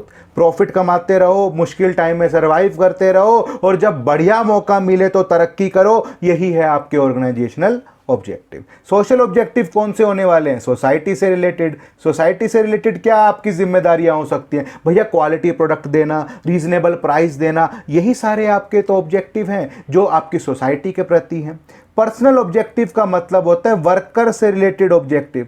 आज जो बंदा आपके यहां पर काम करने आया है, एम्प्लॉय, तो वो कहीं ना कुछ ऑब्जेक्टिव और उद्देश्य लेकर आपकी कंपनी में आया। भाई अगर उसके पास 100-200 करोड़ रुपए होते, क्या वो नौकरी करने आता? नहीं। तो या तो उसको कहीं ना कहीं पैसे चाहिए या उसे स्टेटस चाहिए, तभी तो वो आपकी कंपनी में जॉब करने आया है। तो अगर उसके वो ऑब्जेक्टिव पूरे होंगे तो वो आपके साथ लंबे समय तक जुड़ा रहेगा। तो 3 तरह के ऑब्जेक्टिव आपने यहां पर देखे, एक कंपनी से रिलेटेड, एक सोसाइटी से रिलेटेड और एक वर्कर से रिलेटेड। सबसे पहले हम पढ़ते हैं organisational objective. It refers to the utilisation of human and physical resources available with the organisation considering the interest of all stakeholders. All stakeholders का मतलब जितने भी लोग आपके बिजनेस में इंटरेस्टेड हैं, उन सब का आपको ध्यान रखना है, such as shareholders, employees, customer, government, to fulfil the economic objective of a business. Economic objective का मतलब ये लोग कहीं ना कहीं मनी से रिलेटेड अपने ऑब्जेक्टिव को पूरा करने आए हैं और आपको यही ऑब्जेक्टिव इनको पूरा करके देना है। तो economic objectives of business are, सबसे पहले है सर्वाइवल। मैंने कहा मुश्किल समय में अगर मैं सर्वाइव कर गया तो समझ लो बढ़िया टाइम में मुझे ग्रोथ करने से कोई रोक नहीं सकता। Management must strive to ensure the basic objective survival of the organisation. For the same an organisation must earn enough revenue to earn cost. Earn की जगह मैं आपको कहना चाहूँगा कि आप यहाँ पर लिखो टू कवर द कॉस्ट, ये आपको ज़्यादा समझ में आएगा। तो इसको आप बहुत ही बढ़िया तरीके से लिख सकते हो, एटलीस्ट आपको इतने पैसे तो कमाने ही चाहिए जिससे आप अपने खर्चों को पूरा कर सके। आज मुझे सपोज कोई प्रोडक्ट बनाने में 100 रुपए का खर्चा आ रहा है, तो एटलीस्ट आपका वो सामान 100 रुपए में बिक जाए तो आप कहोगे यार चलो कोई बात नहीं, प्रॉफिट हुआ नहीं हुआ कोई बात नहीं, लेकिन अपने खर्चे तो निकल गए ना। तो दैट इज कॉल्ड सर्वाइवल। अब उसके बाद सिर्फ सर्वाइव करना ही इंपॉर्टेंट नहीं है, क्या जिंदगी भर सिर्फ सर्वाइव करते रहोगे? नहीं, प्रॉफिट भी कमाना है। तो यहां पर भी वो ऐसे ही लिखेगा, management has to ensure that organization should make profit. Profit plays an important role in facing business hazards, successful running of the business activities. तो कहीं ना कहीं बिजनेस की कोशिश रहती है कि वो प्रॉफिट कमाए, वो अपने बिजनेस को और आगे लेकर जाए, वो 100 रुपए की कॉस्ट का सामान मार्केट में 110 120 रुपए का बेचे, ताकि वो जो 10 रुपए प्रॉफिट है वो उससे और ज्यादा क्या कर सके, ग्रोथ कर सके। तो every business wants to grow, must be management exploit the fully growth potential of the organisation. ये मैनेजमेंट की जिम्मेदारी है कि कंपनी की बेस्ट परफॉर्मेंस निकाल कर दे। Growth of a business can be measure in the terms of sale volume, number of employees, number of product, increase in capital investment, कितना सामान बेचा, कितने पैसे लगाए, कितने वर्कर काम कर रहे हैं, ये सब वो नंबर्स हैं जिससे पता लगता है कि आपकी कितनी कंपनी तरक्की कर रही है। उसके बाद आपके पास आ जाता है दूसरा ऑब्जेक्टिव, सोशल ऑब्जेक्टिव। मैंने कहा था ना ये किससे रिलेटेड है, सोसाइटी से। तो हमेशा सोशल मतलब सोसाइटी। तो लिखता है it refers to the consideration of interest of the society. भाई आपको सोसाइटी का इंटरेस्ट भी ध्यान रखना है। क्यों रखना है? क्योंकि बिजनेस सोसाइटी का हिस्सा है। बिजनेस ने सारे factor of production, land, labour, capital, entrepreneur कहां से लिए हैं? सोसाइटी से। एवरी ऑर्गेनाइजेशन, चाहे वो बिजनेस हो चाहे वो नॉन बिजनेस, है सोशल ऑब्लिगेशन। ऑब्लिगेशन का मतलब है जिम्मेदारी। to fulfill. This refers to the creating economic value for various parts of the society, like environment friendly method of production. आप ऐसा प्रोडक्शन मेथड यूज करो जिससे पोल्यूशन ना हो। आप ऐसी एम्प्लॉयमेंट अपॉर्चुनिटीज प्रोवाइड कर रहे हो जो कि आपके डिसएडवांटेज सेक्शन, यानी कि जो बैकवर्ड सेक्शन है, जो पिछड़ा हुआ वर्ग है, उनको भी कहीं ना कहीं मौका मिल रहा है। प्रोवाइड बेसिक फैसिलिटीज, एमिनिटीज को आप यहां पर सर्कल करके लिख लो, फैसिलिटीज। तो provide basic facilities like school, hospital, जो आपके प्रेग्नेंट वुमेन होते हैं उनको क्रैचेस वगैरह प्रोवाइड करना, ये सब आपके यहाँ पर सोशल ऑब्जेक्टिव में आ जाता है। उसके बाद मैंने आपको तीसरा ऑब्जेक्टिव बताया था, और तीसरा ऑब्जेक्टिव आपका कौन सा था? वर्कर्स। कौन सा था? वर्कर्स। तो लिखता है it refers to satisfy the diverse need of the people in the organisation. भाई जो आपकी कंपनी में काम करने आया है, हर बंदे का अलग अलग ऑब्जेक्टिव हो सकता है, और आपकी कोशिश यही रहनी चाहिए कि उसके ऑब्जेक्टिव अच्छे से पूरे हो। जब उसके ऑब्जेक्टिव अच्छे से पूरे होंगे तभी वो मन लगाकर काम करेगा, तभी वो लंबे समय तक काम करेगा, तभी वो बिजनेस में टिका रहेगा। अगर एक वर्कर के ऑब्जेक्टिव पूरे नहीं होंगे तो वो कंपनी को छोड़कर चला जाएगा। देयर नीड में very in the following different ways, like किसी बंदे की फाइनेंशियल नीड हो सकती है, सच एज कंपिटिटिव सैलरी और पर्क्स। पर्क्स का मतलब होता है इन काइंड, परक्यूजिट्स कहते हैं वैसे इसको। तो वो कहता है कि या तो आपको कैश मिले या कैश जैसी सुविधाएं मिले, या तो आपको सपोज कंपनी इतनी सैलरी दे रही है कि आप घर किराए पर ले सको, या फिर कंपनी अपने क्वार्टर्स दे रही है जहां पर आप रह सको, आपको कोई किराया देना ना पड़े। तो दोनों ही चीजें आपकी फाइनेंशियल जरूरतों को पूरा कर रही है। Social needs such as recognition.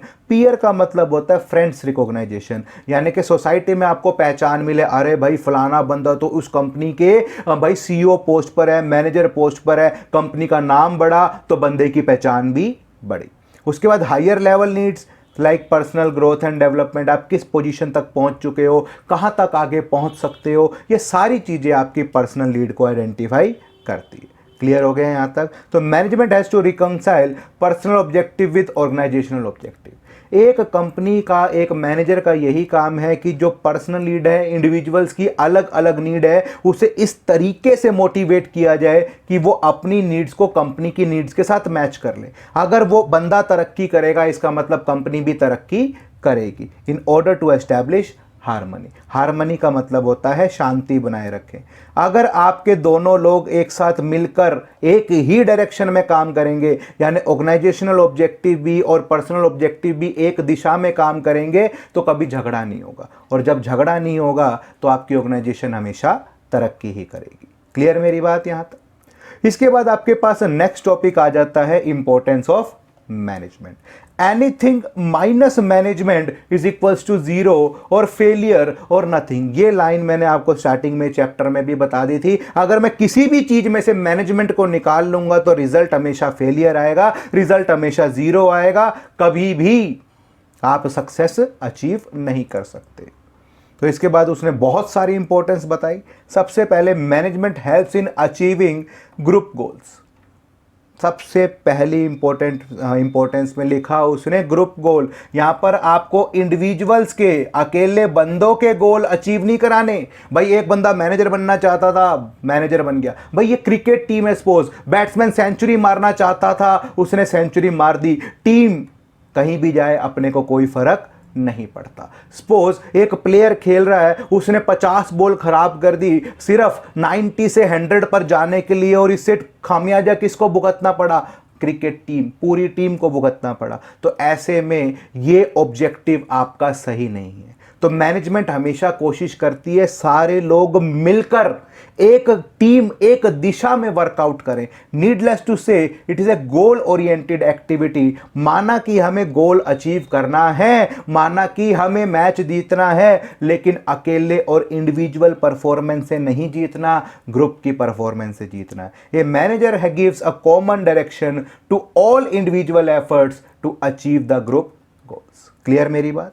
इसके बाद मैनेजमेंट इंक्रीज द एफिशिएंसी। देखो एफिशिएंसी वर्ड हमने पहले पढ़ा था। एफिशिएंसी के बीच में सी आता है, यानी कॉस्ट कम। और कॉस्ट कम होती है आपकी सिर्फ एक ही वजह से, that is optimum utilisation of resources. Utilisation of resources. तो ऑप्टिमम यूटिलाइजेशन का मतलब है वेस्टेज कम से कम। तो जहां भी वो आपको एफिशिएंसी का वर्ड दिखाई दे तो आपको लिखना क्या है कि कॉस्ट को कम करना है। कॉस्ट कम कैसे होगी? आपको वेस्टेज कम करनी है, और वेस्टेज कम कैसे होगी? ऑप्टिमम यूटिलाइजेशन ऑफ रिसोर्सेज करनी है। The main aim of manager is to reduce the cost and increase the productivity. एक मैनेजर का काम ही यही है कि वो खर्चा कम से कम करे और वो जो आपकी प्रोडक्टिविटी है, प्रोडक्शन है, उसे ज़्यादा से ज़्यादा करे। It becomes possible through better planning. ये पॉसिबल हो सकता है एक better planning, organising, staffing, directing और कंट्रोलिंग ऑफ द ऑर्गेनाइजेशन। और आपको अगर कुछ याद नहीं आ रहा तो आप लिख सकते हो कि कॉस्ट को कम करना है, वेस्टेज को मिनिमाइज करना है, ऑप्टिमम यूटिलाइजेशन ऑफ रिसोर्सेज करना है, तभी ये चीज़ पॉसिबल हो सकती है। Management creates a dynamic organisation. Dynamic का मतलब मैंने आपको बताया ही है कि कहीं ना कहीं ये होता है चेंज। बाहर का एनवायरनमेंट डेली चेंज होता रहता है। भाई कभी कोई पॉलिटिकल पार्टी आ जाती है, कभी दूसरी पार्टी आ जाती है, कभी कोई लॉ में चेंज हो जाता है, कभी डिमोनेटाइजेशन हो जाता है, कभी नोटबंदी। तो ये सारी चीज़ें क्या है? ये बाहर के एनवायरनमेंट में चेंज है। और आपकी कंपनी को इस एनवायरनमेंट के साथ क्या करना पड़ता है? साथ साथ बदलना पड़ता है। Every organisation works in ever changing environment to face the changing environment. Many changing needs to be made in an organisation as well. तो आपको कई सारे चेंजेस भी करने पड़ सकते हैं हैं ऑर्गेनाइजेशन के अंदर, कब करने पड़ सकते हैं ये चेंजेस, जब आपको ये दिखाई दे रहा हो, जब आपको ये दिखाई दे रहा हो कि अब आप चेंज किए बिना सरवाइव कर ही नहीं सकते, तो आपको ये चेंजेस करने पड़ेंगे। बट पीपल रेजिस्ट चेंज, लेकिन जो आपके वर्कर है ना, वो जल्दी से चेंज बर्दाश्त नहीं करते। एग्जाम्पल के तौर पे एक बेसिक एग्जाम्पल देता हूं। अभी आपकी कंपनी का टाइम 9 to 5 है, अभी आपकी कंपनी का वर्किंग टाइम 9 to 5 है मान लो। अगर मैं वर्कर्स को कह रहा हूं ना भाई मैं 7 से 3 कर रहा हूं, सुबह 7 बजे आना है और 3 बजे मैं आपको छोड़ दूंगा, लेकिन वर्कर रेजिस्ट करेंगे। क्यों रेजिस्ट करेंगे? काम का टाइम पीरियड उतना ही है, मैंने सिर्फ थोड़ा सा 2 घंटे आगे पीछे किया है, लेकिन वर्कर रेजिस्ट करेंगे। सर सुबह उठना पड़ेगा, इतना जल्दी उठा नहीं जाएगा। तो वर्कर्स हमेशा रेजिस्ट करते हैं। तो आपको उन्हें समझाना पड़ेगा, उन्हें फैमिलियर बनाना पड़ेगा, सिक्योर एनवायरनमेंट देना पड़ेगा, न्यूअर और मोर चैलेंजिंग वंस, ताकि वो चीज़ों को समझ सकें और वो चीज़ों को बहुत अच्छे तरीके से ग्रैब कर सकें। Manager creates favourable environment through introducing employees to the benefit of adaptation to changes. अब आपको उन्हें समझाना पड़ेगा भाई हम सुबह 7 बजे क्यों बुला रहे हैं, 3 बजे छुट्टी क्यों कर रहे हैं, इसका कारण क्या है। ये सारी चीजें आप उन्हें समझाओगे, तब आप उनको ज्यादा बेटर तरीके से समझा या चेंज कर पाओगे। Management helps in achieving personal objective. ये मैनेजमेंट ही है जो कंपनी के ऑब्जेक्टिव को अचीव करते करते इंडिविजुअल के ऑब्जेक्टिव को भी अचीव करवाएगी। कंपनी तरक्की करेगी तभी तो इंडिविजुअल बंदे और वर्कर्स तरक्की करेंगे। A manager make it possible that individual members are able to achieve their personal goal while contributing to the organization of overall objective। भाई सिंपल लॉजिक है, आज पूरी की पूरी टीम अच्छा खेलेगी तो हर एक की परफॉर्मेंस अच्छी होगी, और हर एक की परफॉर्मेंस अच्छी होगी तभी तो टीम का रिजल्ट अच्छा आएगा। तो बेसिकली यहां पर आपको यही कोशिश करनी है कि आपकी टीम का परफॉर्मेंस भी अच्छा हो, साथ साथ इंडिविजुअल परफॉर्मेंस भी बढ़ता रहे, तब जाकर आप दोनों चीजों के साइड बाय साइड अचीव करवा पाओगे। It becomes relatively through motivation and leadership. और ये पॉसिबल तभी होगा जब आप उन्हें अच्छे से गाइड करोगे, लीड करोगे, मोटिवेट करोगे। Management helps in individual to develop a team spirit, भाईचारा, उसके बाद commitment to the group success. ये सारी चीजें आपको करनी पड़ेगी, तभी जाकर आप चीजों को अच्छे से लीड कर पाओगे। Management helps in development of society. Management आपकी सोसाइटी को भी डेवलप करवाने में हेल्प करती है। सोसाइटी को हेल्प कराने का, डेवलप का मतलब वही फिर से आपको एजुकेशन प्रोवाइड करवाती है, क्वालिटी प्रोडक्ट देती है, रीजनेबल प्राइस देती है, हॉस्पिटल्स देती है, ये सारी चीज़ें आपको यहाँ पर देती है। तो provide good quality product at services, creating employment opportunities, growth and development के रास्ते पर लेकर जाती है, नई नई टेक्नोलॉजी यूज़ करती है, जिससे सोसाइटी को ओवरऑल फ़ायदा होगा।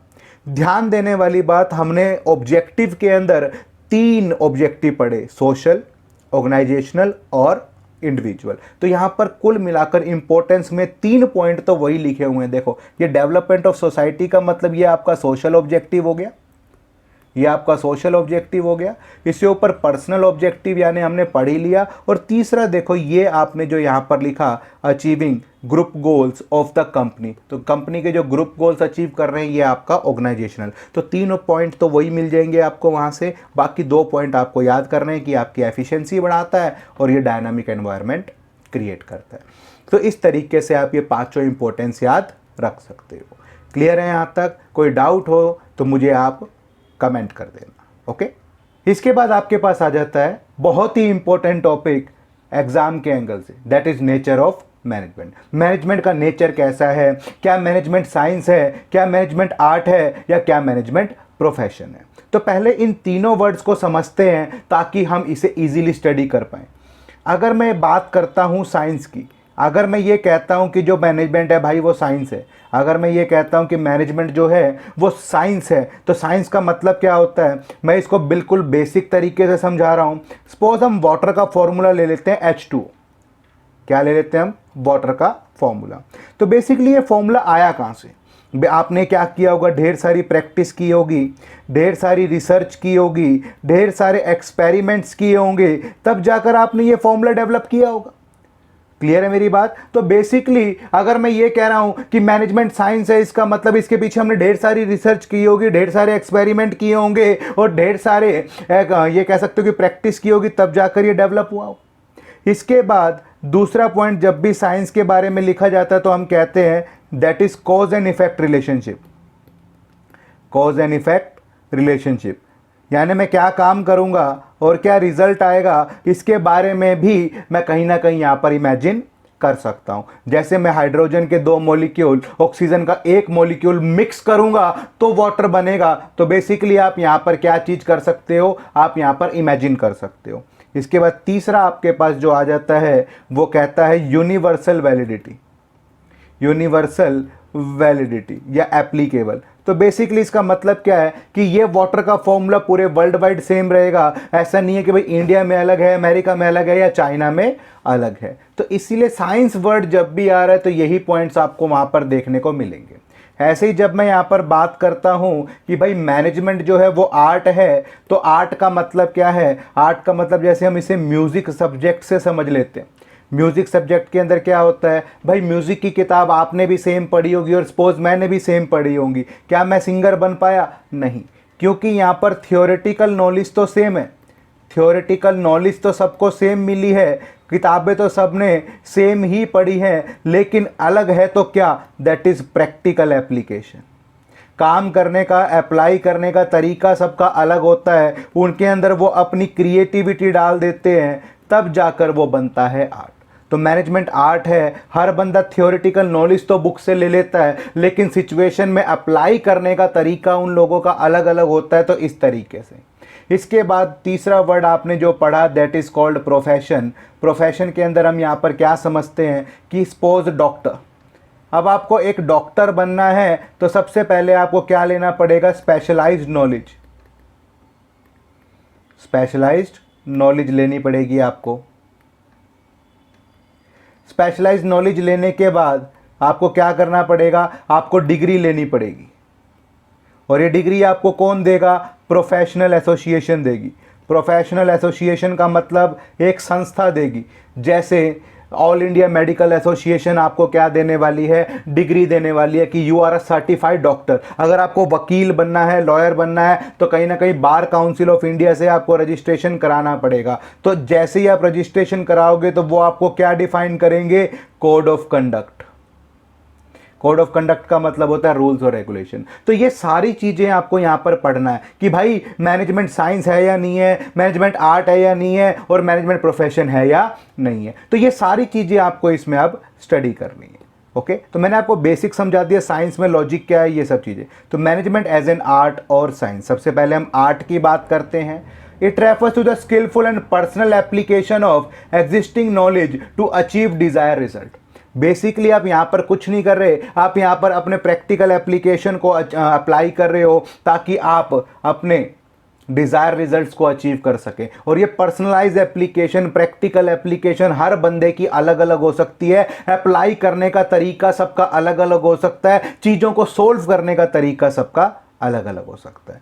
तो by art we mean skilful and personal application of knowledge to achieve desire result. One can acquire it through study, observation और एक्सपीरियंस। आप इसे किताबों से भी ले सकते हो, आप इसे दूसरों को ऑब्जर्व करके भी ले सकते हो, और आप इसे एक्सपीरियंस करके भी ले सकते हो। इसके बाद सबसे पहले हमने इसके फीचर्स पढ़े। तो सबसे पहला फीचर यही था, यहाँ पर थियोरेटिकल नॉलेज होती है, कहीं ना कहीं किताबें होती हैं। Art presupposes the existence of a certain theoretical knowledge. For example, literature on dancing, public speaking, acting, music is widely recognized. तो दुनिया भर की किताबें हैं जो आपको इन सब्जेक्ट्सों पर मिल जाएगी इन द वेरियस एरियाज। अगर मैं मैनेजमेंट के ऊपर टेस्ट करने की कोशिश करूं तो दुनिया भर की मैनेजमेंट की किताबें आपके पास अवेलेबल हैं। तो ये फीचर्स तो आपका मैनेजमेंट भी फुलफिल करता है। पर्सनलाइज्ड एप्लीकेशन, भाई किताबें तो आपने बहुत सारी पढ़ ली, लेकिन अब आप उसको क्या करने वाले हो? पर्सनली अप्लाई करने वाले हो। Every person uses his theoretical knowledge differently, art is there for very personalise. तो इन मैनेजमेंट में भी principles are applied by different manager according the different creative they are. तो वो कहते हैं सिचुएशन के हिसाब से अलग अलग मैनेजर अलग अलग तरीके से उस नॉलेज को अप्लाई करता है। तो भाई ये वाला फीचर भी मैनेजमेंट जो है वो सेटिस्फाई कर रही है। Based on practice and creativity. भाई जितना आप मैनेजमेंट को प्रैक्टिस करोगे, जितना क्रिएटिविटी डालोगे, उतना ही आप इसके अंदर इंप्रूव होते चले जाओगे। आर्ट प्रैक्टिकल है। To gain perfection one should practise it regularly and creatively. तो कहीं ना कहीं आपको रेगुलर बेसिस पर, प्रैक्टिकल बेसिस पर बार बार इसको अप्लाई करते रहना होता है, ताकि आप इसके अंदर महारत हासिल कर सको, आप इसके अंदर एक्सपर्ट बन सको। तो लिखता है we know that all music is based on 7 note. हमें पता है भाई 7 सुरों के ऊपर ही आपका म्यूजिक बना है, सारे गामा पादा निसा। तो basically how ever the quality of music of various musicians may be differ depending upon how creatively they use these notes. Similarly, a manager gain perfection by putting principles of management into regular and creativity. Management fulfill this feature too. और management कहीं ना कहीं ये feature भी fulfill करता है। तो on the basis of above analysis, management can be accepted as an art. तो मैं कह सकता हूँ कि management जो है वो 100% art है। अगर हम इसकी बात करें तो इसके अंदर practical knowledge है, application है, creativity है, हर चीज़ को आप इसमें कर सकते हो। तो management is an art, ये तो हम clear cut कह सकते हैं। अब हम इसे टेस्ट करते हैं साइंस के बेसिस पर। तो सिस्टमैटिक बॉडी ऑफ नॉलेज है that explain certain journal truth. तो बेसिकली ये भी कुछ नॉलेज है, कुछ नॉलेज आपको प्रोवाइड करती है, बॉडी ऑफ नॉलेज है, किताबें छपी हुई हैं, लेकिन ये ऐसे ही नहीं छपी, ये इसके पीछे बहुत सारा एक्सपेरिमेंट, बहुत सारा रिसर्च है। तो science refers to systematic body of knowledge that explain general truth और operation of general laws. Whether management is science or not, application will be the application of features of scientific management, science in management of which are as under। अब हम science के principal को management में apply करके देखेंगे। Apply हुए तो science है, अप्लाई नहीं हुए तो साइंस नहीं है। पहला feature systematic body of knowledge. भाई आपके पास दुनिया भर की किताबों की नॉलेज गिवन है। Since science is a systematic body of knowledge, its principle is based on cause and effect relationship. क्या काम करूंगा, क्या रिजल्ट आएगा। The phenomena of apple falling from a tree towards the ground is explained by law of gravity. तो इसने कहीं ना कहीं कहा कि एप्पल का गिरना और ज़मीन तक पहुंचना ये सब लॉ ऑफ ग्रेविटी है। ऐसे ही हम यहाँ पर बात करते हैं, इस प्रिंसिपल को टेस्ट करते हैं। मैनेजमेंट हैज़ ऑल्सो थ्योरी और principle. Similarly it has own vocabulary which is used by the manager for better understanding. Management fulfil this feature. तो यहाँ पर भी थ्योरेटिकल नॉलेज है, बॉडी ऑफ नॉलेज है। तो ये वाला फीचर तो काम कर रहा है। Principle based on experimentation. यहाँ पर जो भी प्रिंसिपल ऑफ साइंस है वो हमने ऑब्जर्वेशन, एक्सपेरिमेंट से डेवलप्ड किए हैं, देन टेस्ट किए, देन रिपीट किए, कंट्रोल सिचुएशन में बार बार लगातार करने के बाद रिजल्ट सेम आया, तब हमने उसे क्या बनाया, principal. The development of principal management took over years, repeated experimentation, but management deals with human beings. The result of experiment are not capable being accurately predicted or replicated. लेकिन वो कहता है कि मैनेजमेंट के प्रिंसिपल्स को हम control नहीं कर सकते, क्योंकि ये ह्यूमन बींग्स को जो है वो ट्रीट करते हैं या ह्यूमन बींग्स के ऊपर स्टडी किए जाते हैं। एग्जाम्पल के तौर पे मेरे क्लास में 2 बच्चों के नंबर कम आए, मैंने दोनों को स्केल से पीट दिया। भाई पीट दिया तो ठीक है, समझ में आया, लेकिन एक बच्चे ने उसे पॉजिटिवली ले लिया और एक बच्चे ने उसे नेगेटिवली ले लिया। तो पॉजिटिव वाले की परफॉर्मेंस इंप्रूव हुई और सेम कंडीशन में मैंने दूसरे वाले को पिटाई किया था और उसकी परफॉर्मेंस भाई ये सोचकर डिक्रीज होगी, सर को तो पीटना ही है और मैं तो अच्छा काम नहीं करूंगा। तो therefore management can be not, कह सकते हैं कि management can be called as inexact science. अब मैं मैनेजमेंट को क्या कह सकता हूँ, इन एग्जैक्ट साइंस कह सकता हूँ, नॉट परफेक्ट साइंस। क्योंकि भाई साइंस जो है वो कंट्रोल्ड नेचर में हो सकती है, लेकिन हम ह्यूमन बिहेवियर को कंट्रोल नहीं कर सकते। इसलिए मैनेजमेंट साइंस तो है लेकिन 100% साइंस नहीं है, क्योंकि ये ह्यूमन बीइंग से डील करती है और ह्यूमन बीइंग से डील करने के कारण ये कभी भी एग्जैक्ट रिजल्ट नहीं देती। क्लियर मेरी बात। यूनिवर्सल वैलिडिटी आप कह सकते हो, the principle of science has universal validity and the application. Universal validity भाई साइंस में तो है कि भाई H2O का वाटर का फॉर्मूला यहाँ भी सेम है और वर्ल्ड के हर एक कोने में सेम है, लेकिन मैनेजमेंट के अंदर ये बहुत भारी समस्या है। ह्यूमन बीइंग से डील करती है तो रिजल्ट भी वेरी करेंगे। तो लिखता है the application and the use of principle of management are not universal, they has been modified as per situation. Situation के हिसाब से मॉडिफाई कर लेते हैं तो रिजल्ट भी मॉडिफाई हो जाएगा। Therefore management does not fulfil this feature. इसलिए मैनेजमेंट इस फीचर को भी फुलफिल नहीं करती। तो on the basis We find that only one feature of science is present, hence it cannot be accepted as perfect science. It can be called it applied science or inexact science. तो apply करके देख सकते हो, exact नहीं है, result आ सकते हैं लेकिन 100% श्योरिटी नहीं है। क्लियर? तो मैनेजमेंट आर्ट तो है लेकिन साइंस इनएग्जैक्ट है, परफेक्ट साइंस नहीं है। इसके बाद तीसरा इंपॉर्टेंट क्वेश्चन जो आपके पास आ जाता है, that is called management as a profession. अगर हम प्रोफेशन की बात करें तो मैंने डॉक्टर वाला एग्जांपल आपको समझा ही दिया, तो यहाँ पर देखो वही फीचर्स लिखे हैं। Well defined body of knowledge, entry is restricted, एक प्रोफेशनल एसोसिएशन होती है, वो कोड ऑफ कंडक्ट डिसाइड करती है, और आपको यहाँ पर एक ही मोटिव है, सर्विस मोटिव। तो लिखता है profession refers to economic activity which is conducted by a person having special knowledge and skills which is used impartially to serve the various section of the society. अगर आपको एक doctor बनना है तो आपको डिग्री लेनी पड़ेगी, स्पेशलाइज्ड नॉलेज लेनी पड़ेगी। ऐसा नहीं है कि यूट्यूब से देखकर आपने सपोज डॉक्टरी सीख ली या आपने किसी बंदे को ट्रीट करना सीख लिया। आपको एक स्पेशलाइज्ड डिग्री लेनी पड़ेगी, फिर एग्जाम देना पड़ेगा, एग्जाम क्लियर करना पड़ेगा, सर्टिफिकेशन लेना पड़ेगा, तब जाकर कहीं आप सर्टिफाइड डॉक्टर बनोगे और बंदों को ट्रीट या ऑपरेट कर पाओगे। सेम यही बात वो प्रोफेशन के बारे में कहता है। तो well defined body of knowledge है, यहाँ पर सबसे पहले हर चीज वेल डिफाइंड है। All professional are based on well defined body of knowledge, it is acquired through formal training and education. यहाँ पर भी well defined body of knowledge है। The subject of management is taught in different institution like IIMs institutions available in India provide management education, therefore management satisfy the feature of this profession. Restricted entry, जिसके पास degree होगी वही doctor है, वही operate कर सकता है, वही से दवाइयाँ प्रिस्क्राइब कर सकता है। The entry of profession is restricted through examination और acquiring an education degree. Degree in law is essential for joining law profession. As far as management is concerned, anyone can appointed as a manager irrespective of educational qualification. उसके अंदर talent होना चाहिए चीज़ों को संभालने का। भाई डिग्री उसके पास BCom है, MBA है, BSc है, क्या है, उससे कोई फर्क नहीं पड़ता। Therefore, on this basis, management cannot be accepted as profession. Doctor बनने के लिए आपको मेडिकल का स्टूडेंट होना जरूरी है, लेकिन आपको मैनेजर बनने के लिए भाई कॉमर्स का स्टूडेंट होना कोई ज़रूरी नहीं है। Professional association, all professional association are affiliated, all professions are affiliated to a professional association.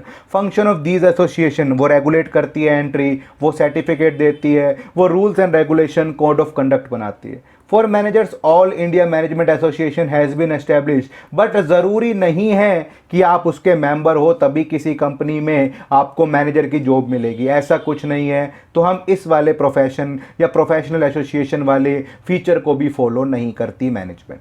Code of conduct, rule और रेगुलेशन, प्रोफेशन में कोड ऑफ कंडक्ट होता है, इसी से मेंबर्स के बिहेवियर गाइड होते हैं। All doctors take the oath of ethical practice and they enter into the profession. As far as management is concerned, no such code of conduct has been laid down. ऐसे आपका कोई भी code of conduct laid down नहीं है। On the basis of it can be asserted as management is not at all profession। और इस basis पर आप समझते हो कि मैनेजमेंट जो है वो कोई प्रोफेशन नहीं है। हो गया? इसके बाद सर्विस मोटिव, ये तो हम कहीं ना कहीं फिर भी मान लेते हैं कि भाई सर्विस हम दे रहे हैं। The basic motive of profession is to serve the society. आप ये कह सकते हो कि कहीं ना कहीं आपके जो प्रोफेशन का ऑब्जेक्टिव है, भाई डॉक्टर आप बने हो तो लोगों को गुड्स नहीं दे रहे, आप सर्विसेज दे रहे हो। The task of lawyer is to ensure that the client would get the justice.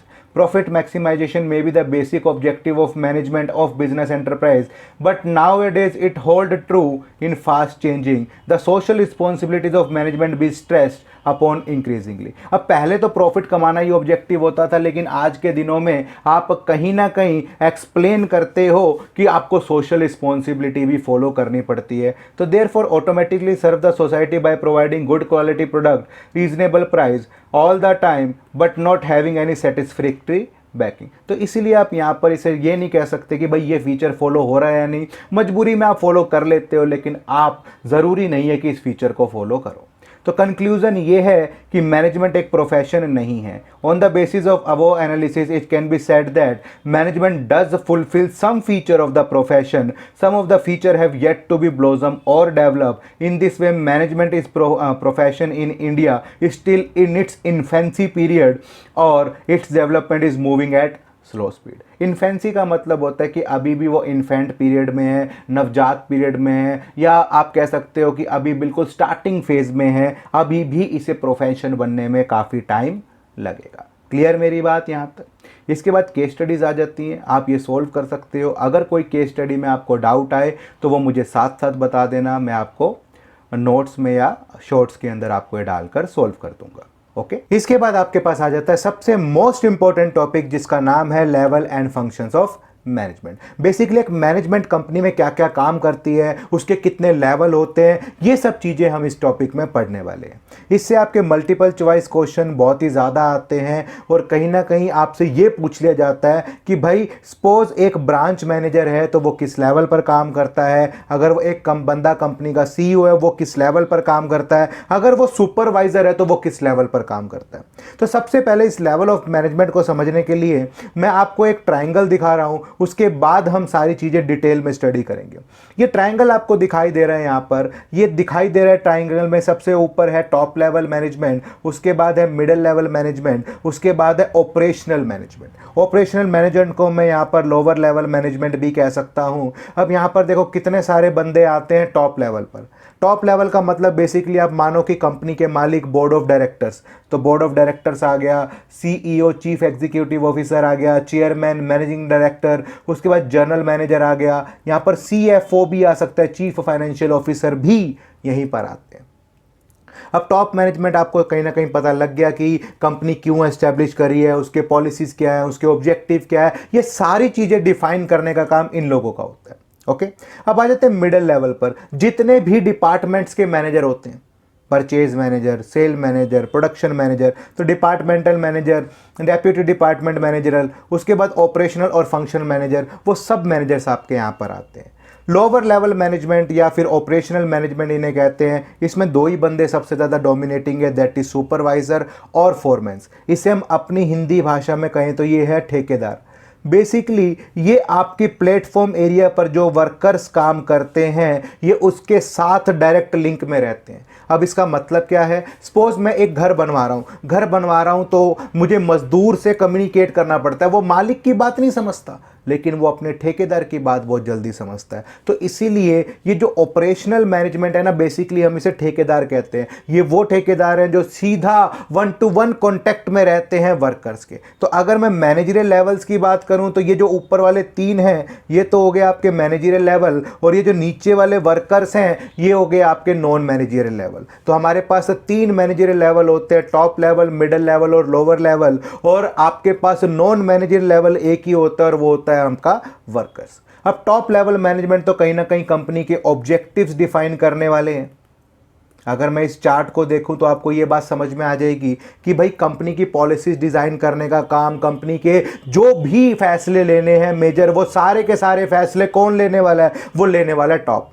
अब उसके बाद मिडिल वाला क्या करने वाला है, जो फैसले लिए हैं टॉप मैनेजमेंट में वो मिडिल वाले को बताएंगे और मिडिल वाले जाकर उसे इंटरप्रेट करेंगे। इंटरप्रेट का मतलब समझाएंगे किसको, लोअर लेवल मैनेजमेंट को। तो मिडिल लेवल बेसिकली मीडिएटर हो गए। मीडिएटर का मतलब टॉप लेवल वालों की सुनेंगे और लोअर लेवल वालों को अपनी बातें समझाएंगे, टारगेट बताएंगे कि उनको किस तरीके से काम करना है। तो ये सारी चीजें आपको यहां पर स्टडी करने को मिलेगी। अब मैं एक इंपॉर्टेंट बात और इसमें हाईलाइट कर देता हूं, ये ट्रायंगल शेप क्यों होता है। ट्रायंगल शेप का मतलब ये ऊपर से छोटा क्यों है और नीचे जाते जाते ये वाइड क्यों हो जाता है, चौड़ा क्यों हो जाता है। तो इसका आंसर है नंबर ऑफ एम्प्लॉयज। ये कभी कभी पूछ लेता है कि भाई ये जो आपका लेवल ऑफ मैनेजमेंट है ये पिरामिड शेप क्यों होता है, ये ऊपर से छोटा और नीचे से वाइड क्यों होता है। इसका आंसर है नंबर ऑफ एम्प्लॉय। एक कंपनी में डायरेक्टर तो 3-4 हो सकते हैं, मैनेजर 10-12 होंगे, फोरमैन जो है वो कहीं ना कहीं 10-15-20 तक होंगे और वर्कर जो है वो हज़ारों हो सकते हैं। तो बेसिकली जैसे जैसे मैं इस लेवल ऑफ मैनेजमेंट में नीचे आता चला जाऊंगा ये और ज़्यादा वाइडर होता चला जाएगा और इसका कारण है नंबर ऑफ एम्प्लॉयज़। क्लियर है ये चार्ट। अब देखते हैं हम ऊपर से इसको डिटेल में। तो सबसे पहले आपके पास यहाँ पर क्या आ गया था, शिव जो कि CEO है तो वो टॉप लेवल पर है, अमृत जो कि ब्रांच मैनेजर है वो मिडिल लेवल पर है, उसके बाद जो सुषमा है सुपरवाइज़र है वो आपकी लोअर लेवल पर है या ऑपरेशनल लेवल पर है। ओके तो यहाँ पर वो क्या वर्ड यूज़ करने वाला है, generally speaking there are 3 levels of hierarchy of the organisation. Hierarchy का मतलब भी वही लेवल वही पोजीशंस होती है कि यहाँ पर आपके पास 3 तरह के लेवल आपको देखने को मिलते हैं। Management is universal term used for various function performed by employ in enterprise who bound together in a hierarchy of relationship. सीधी भाषा के अंदर ये वो रिलेशनशिप है जो डेवलप की गई है ऑर्गेनाइजेशन में किसी भी काम को करवाने के लिए। जिसके पास पावर ज़्यादा होगी वो टॉप लेवल पर, जिसके पास थोड़ी कम पावर वो मिडल पर, जिसके पास बिल्कुल थोड़ी कम पावर वो लोअर पर, और जिसके पास बेचारे को कोई मैनेजरियल पावर ही नहीं है वो आपका workers. Every individual in the hierarchy responsible for successful completion of allotted task और रिस्पॉन्सिबिलिटी। हर बंदे को अपनी जिम्मेदारी पूरी करनी है। टॉप वालों की भी जिम्मेदारी है, ये नहीं कि कंपनी का मालिक हूं तो मुझे कुछ नहीं करना, गलत। कंपनी का मालिक हो तो आपके पास ज़्यादा रिस्पॉन्सिबिलिटी है। उसके बाद to be able to fulfil that responsibility उन्हें कुछ ना कुछ पावर्स भी देनी पड़ती है। इसी के बाद this is called authority responsibility relationship, जो आपको बाइंड करती है सुपीरियर सबऑर्डिनेट रिलेशनशिप में। अगर मिडिल वालों के पास ज़्यादा पावर होती तो वो टॉप वालों की सुनते ही नहीं, तो इसका मतलब टॉप वालों को अपनी बात सुनाने के लिए अपनी पावर कुछ अपने हाथ में रखनी पड़ेगी। तो टॉप वालों के पास सबसे ज़्यादा पावर, मिडिल के पास उससे कम, लोअर के पास उससे कम, और वर्कर्स के पास ऐसी कोई मैनेजरियल पावर है ही नहीं। तो आपके पास 2 तरह के लेवल आपको देखने को मिले, मैनेजरियल और नॉन मैनेजरियल लेवल। सबसे पहले मैनेजरियल मेंबर्स कौन से होंगे, CEO, department manager, supervisors are included. Manager is that person who manages somebody. Manager वो बंदा होता है जो किसी ना किसी बंदों को मैनेज कर रहा होता है। Non managerial, in this category सिर्फ वर्कर्स आते हैं। The place at which such employees is no work is known as platform area. जहां पर ये लोग काम करते हैं उस एरिया, उस जगह को हम कहते हैं platform area. Has the lowest level of change in the organisation, they do not have any subordinates. Subordinates का मतलब इनके पास कोई जूनियर नहीं होता, ये सबसे लोवेस्ट लेवल है, इससे नीचे कोई लेवल होता ही नहीं। That is why they are not called as manager. इसीलिए हम इनको मैनेजर्स नहीं कह सकते, क्योंकि इनको किसी भी बंदे को मैनेज नहीं करना, बाकी बंदे इनको मैनेज कर रहे हैं। For this reason, they are not counted on the levels of management. They form non-managerial level. तो अगर मैं आपसे पूछूं कि मैनेजमेंट के कितने लेवल है, तो 3 ही लेवल है, टॉप, मिडल और लोअर लेवल। लोअर लेवल के 3 नाम आपको मिल चुके हैं, ऑपरेशनल भी, सुपरवाइजरी और लोअर तो हम उसको कह ही रहे हैं। क्लियर हो गया अब इस डायग्राम से। अब आ जाता है टॉप मैनेजमेंट। टॉप मैनेजमेंट के अंदर सीनियर मोस्ट एग्जीक्यूटिव आते हैं of the organisation, by whatever name they are called.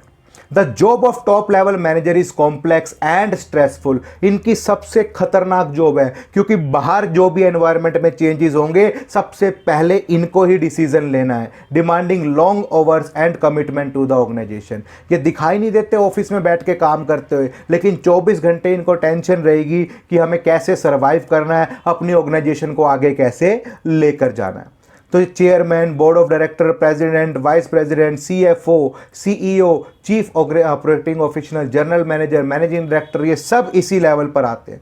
सबसे पहला काम है इनका to integrate diverse element and coordinate the activities. अलग अलग एलिमेंट्स को इकट्ठा करना, जोड़ना, कोऑर्डिनेट करके रखना, ताकि आपके ऑर्गेनाइजेशन के ओवरऑल ऑब्जेक्टिव अचीव हो सकें। टू टेक केयर और welfare of the survival of the organisation.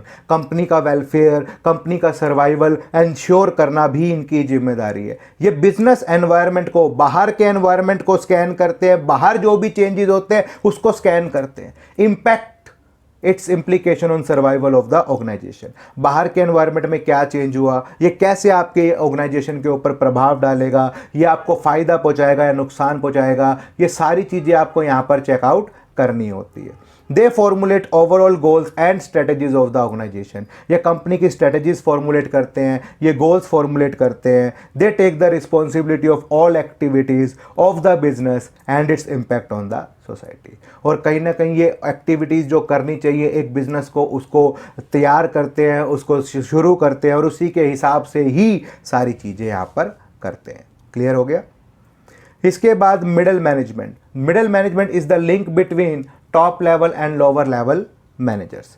They are subordinate to the top managers, supervisors to the first line manager. तो बेसिकली वो यहाँ पर क्या कहते हैं, ये मीडिएटर का काम करते हैं, ये लिंक का काम करते हैं टॉप और मिडल के बीच में। यही बात मैंने बताई थी। ये सबऑर्डिनेट्स हैं टॉप मैनेजर्स के। सबऑर्डिनेट का मतलब ये जूनियर है टॉप लेवल मैनेजमेंट से, और supervisor to the first line manager.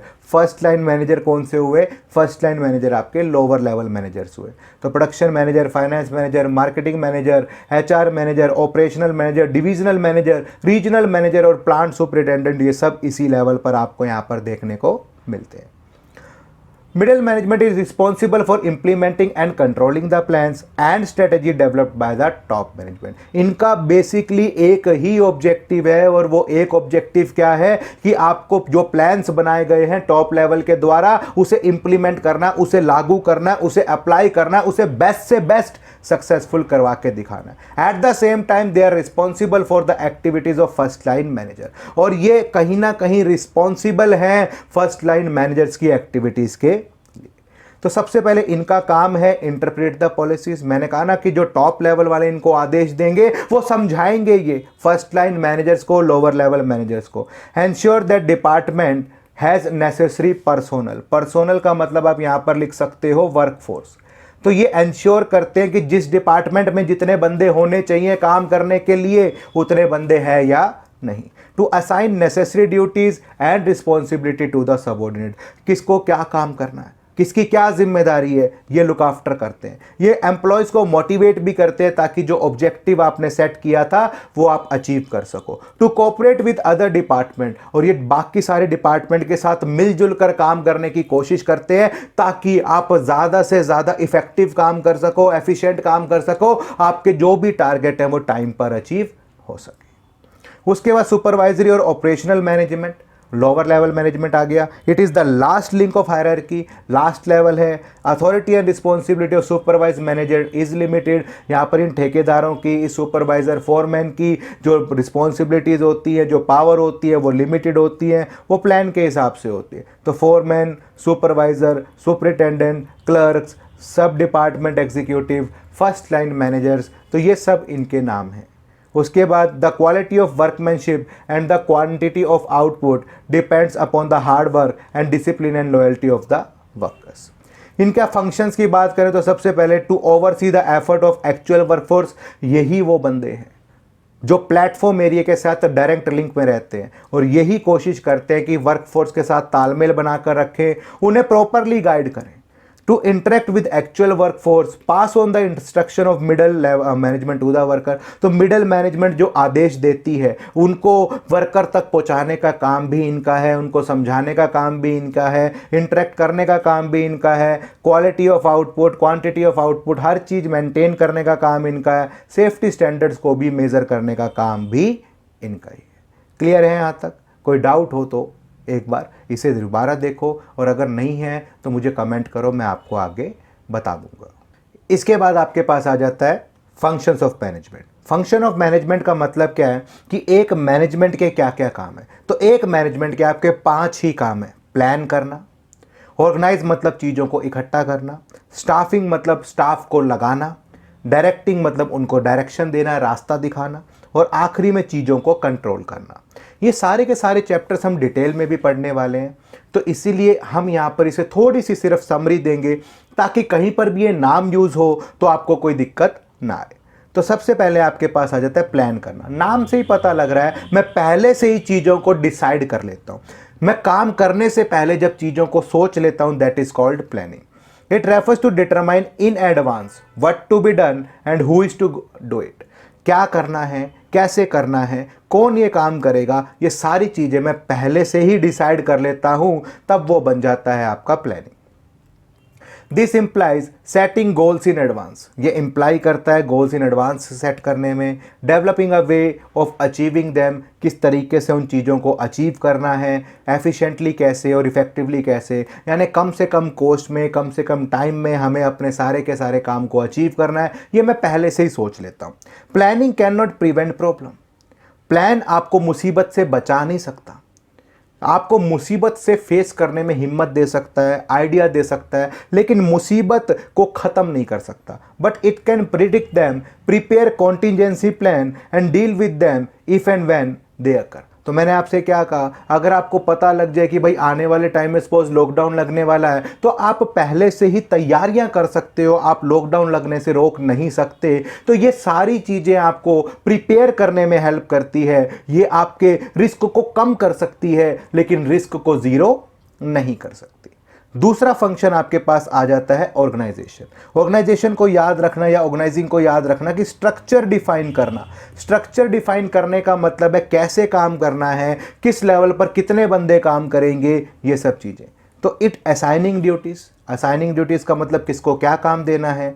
Grouping the task, एक जैसे काम को एक जगह पर रखना। परचेज डिपार्टमेंट सिर्फ परचेज का काम होगा, सेल्स डिपार्टमेंट में सिर्फ सेल्स का काम होगा। तो ऑर्गेनाइजिंग के अंदर हम क्या करने वाले हैं, एक स्ट्रक्चर डिफाइन कर देते हैं किस लेवल पर क्या काम होगा। एस्टैब्लिशिंग अथॉरिटी, सबको पावर देना उनके काम के हिसाब से। Allocating resources to carry out the plan, और उनको रिसोर्सेज वगैरह प्रोवाइड करना जिससे वो अपने काम को अच्छे से कर सके। Once plan has been decided, जैसे ही आपका प्लान बन जाता है तो आपकी एक्टिविटी शुरू हो जाती है। Resource required to implement the plan, और जितने भी आपको रिसोर्सेज वगैरह एलोकेट करने हैं वो सारे आप रिसोर्सेज इनको प्रोवाइड कर देते हो। तीसरा काम आपके पास जो आ जाता है that is called staffing. Staff मतलब नाम से ही स्टाफ भर्ती करना। भाई स्ट्रक्चर तो डिसाइड कर लिया, आपने कहा जी टॉप लेवल के ऊपर 3 डायरेक्टर काम करेंगे, मिडिल के ऊपर आपको 5 मैनेजर चाहिए, लोअर लेवल के ऊपर आपको 20 सुपरवाइजर चाहिए। तो अब ये भर्ती भी तो करनी पड़ेगी, एडवर्टीजमेंट भी तो निकालनी पड़ेगी। तो it refers to make sure that right people with right qualification are available at right place at right time to accomplish the goal of the organisation. सही बंदा सही जगह पर सही टाइम पर अवेलेबल होना ही स्टाफिंग का काम है। डन। उसके बाद आपके पास finding the right people for the right job, सही जॉब के लिए सही बंदा ढूंढना, यही स्टाफिंग का काम है। डायरेक्टिंग, नाम से ही इसमें चुरा लेंगे डायरेक्शन। डायरेक्शन का मतलब रास्ता दिखाना, एक रास्ते पर चलाना, दैट इज कॉल्ड डायरेक्टिंग। तो उनको लीड करना, उनको इन्फ्लुएंस मतलब प्रभाव डालना, उनको मोटिवेट करना to perform the assign task to them.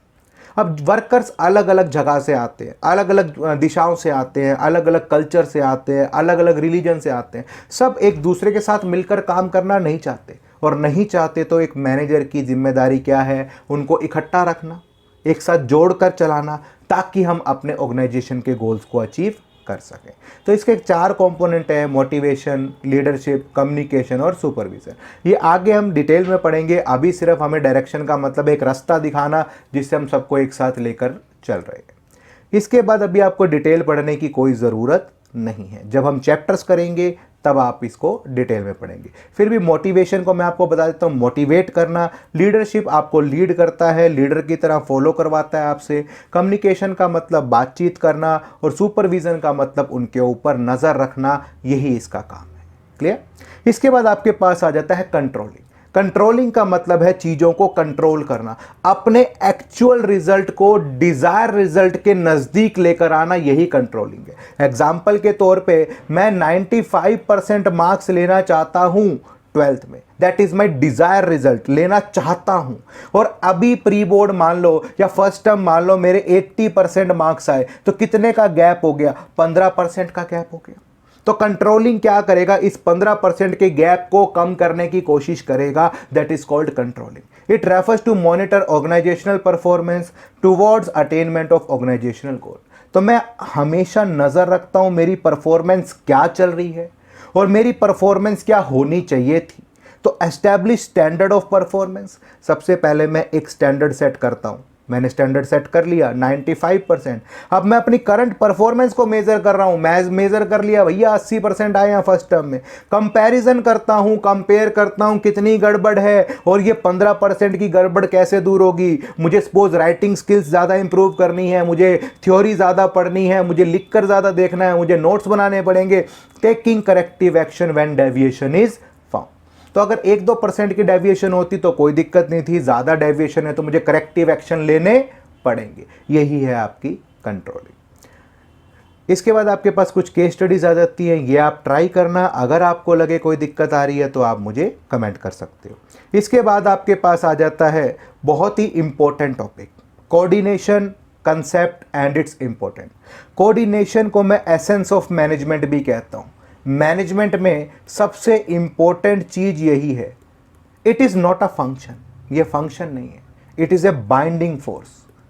याद रखना, बाइंडिंग फोर्स है।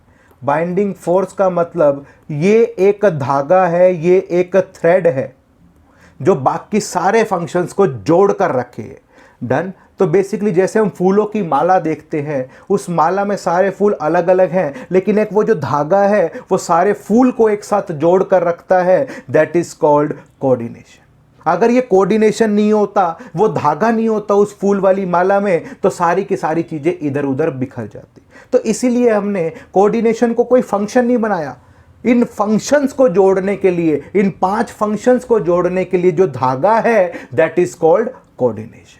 क्लियर? तो देखो लिखता क्या है, it refers to the process through which harmony is establish among different activities of the organisation so that organisational objective could be successfully achieve.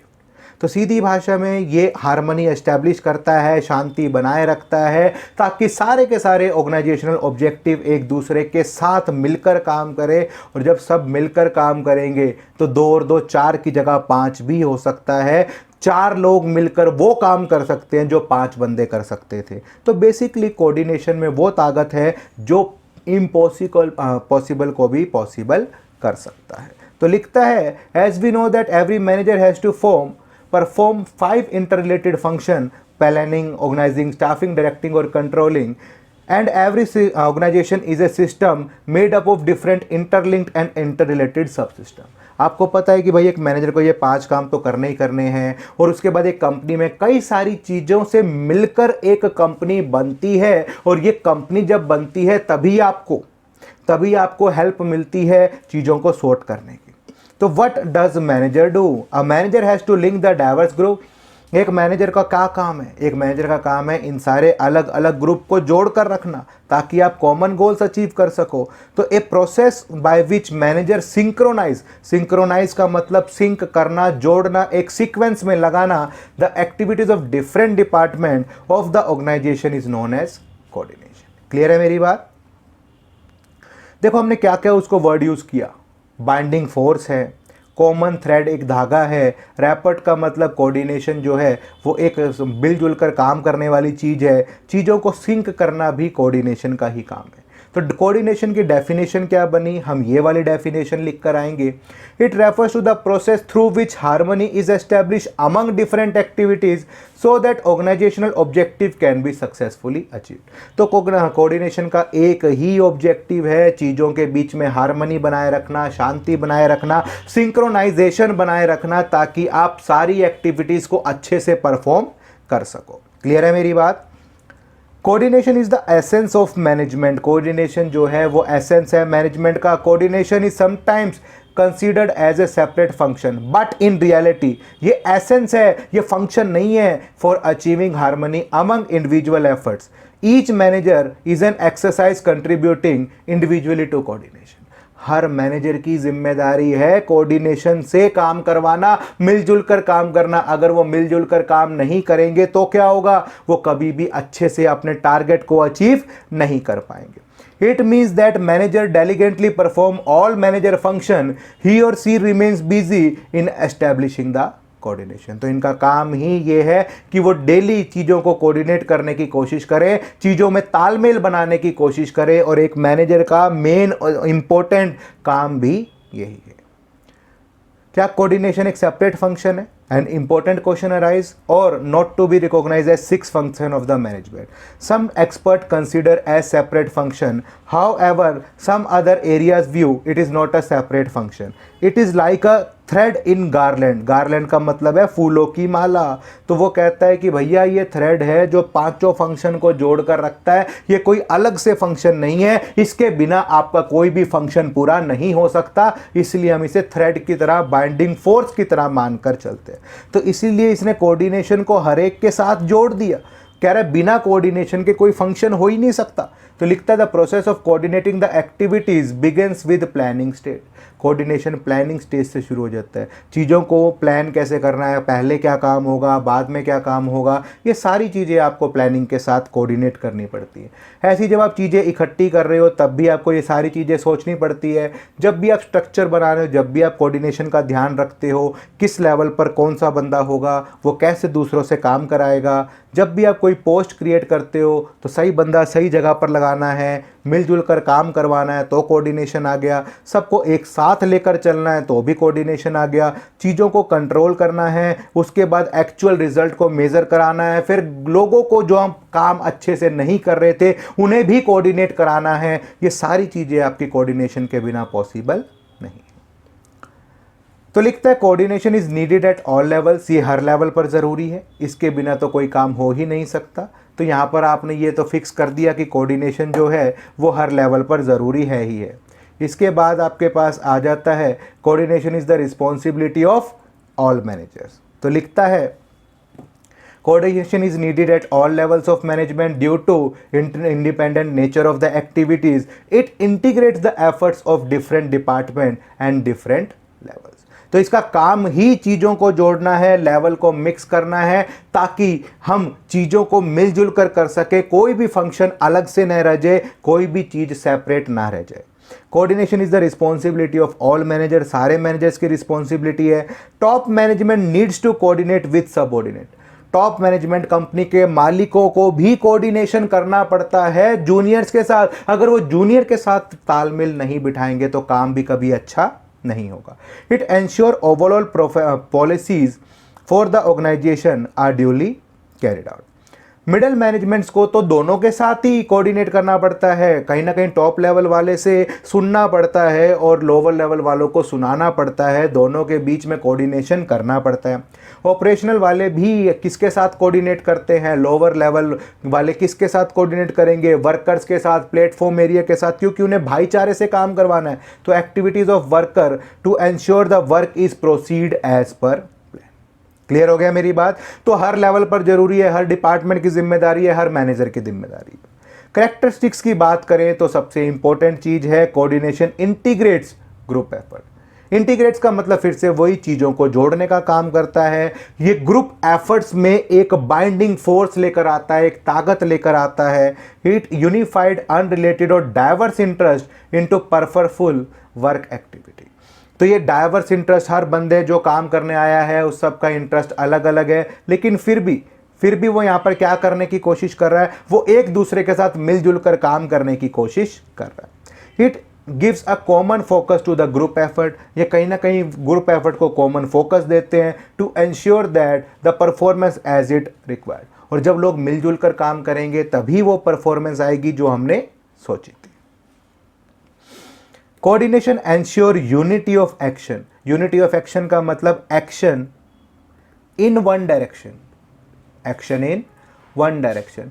जब तक कोऑर्डिनेशन होगा तभी तक लोग एक ही डायरेक्शन में मूव करेंगे। अगर कोऑर्डिनेशन नहीं होगा तो कोई इधर भाग रहा है, कोई उधर भाग रहा है, एक यूनिटी होगी ही नहीं। It is act as a binding force between the department, ensure unity of action in realization of the common purpose. हर बंदा मिलकर काम करेगा, एक डायरेक्शन में काम करेगा, यही इसका ऑब्जेक्टिव है।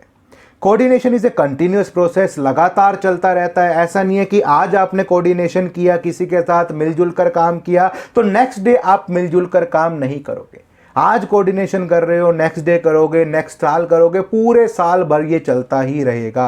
It is not a job which can be performed once and for all. ये कोई जॉब नहीं है जो एक बार पूरा कर दिया, एक बार कर दिया उसके बाद कभी करना ही नहीं। ये प्लानिंग स्टेज के साथ शुरू होता है, कंटिन्यू चलता रहता है कंट्रोलिंग तक, फिर से प्लानिंग वाली स्टेज आ जाती है। तो कहीं ना कहीं ये सर्कुलर है और कहीं ना कहीं इसका कोई एंड ही नहीं है। Coordination is all pervasive function, हर जगह पर इंपॉर्टेंट है, हर जगह पर मौजूद है, इसके बिना कोई काम नहीं हो सकता। It is present at all level of management due to interdependent nature of activities of various department. Simple logic है भाई, परचेज वाला सामान खरीदेगा तभी प्रोडक्शन वाला सामान को प्रोड्यूस करेगा और तभी तभी आपका सेल्स वाला सामान को बेच पाएगा। तो बेसिकली आपने यहाँ पर क्या किया, यहाँ पर आपने चीज़ों को सिंक्रोनाइज किया है, और अगर ये सिंक्रोनाइजेशन चलता रहेगा तो इसका मतलब कोऑर्डिनेशन भी परवेसिव है, वो भी चलता रहेगा।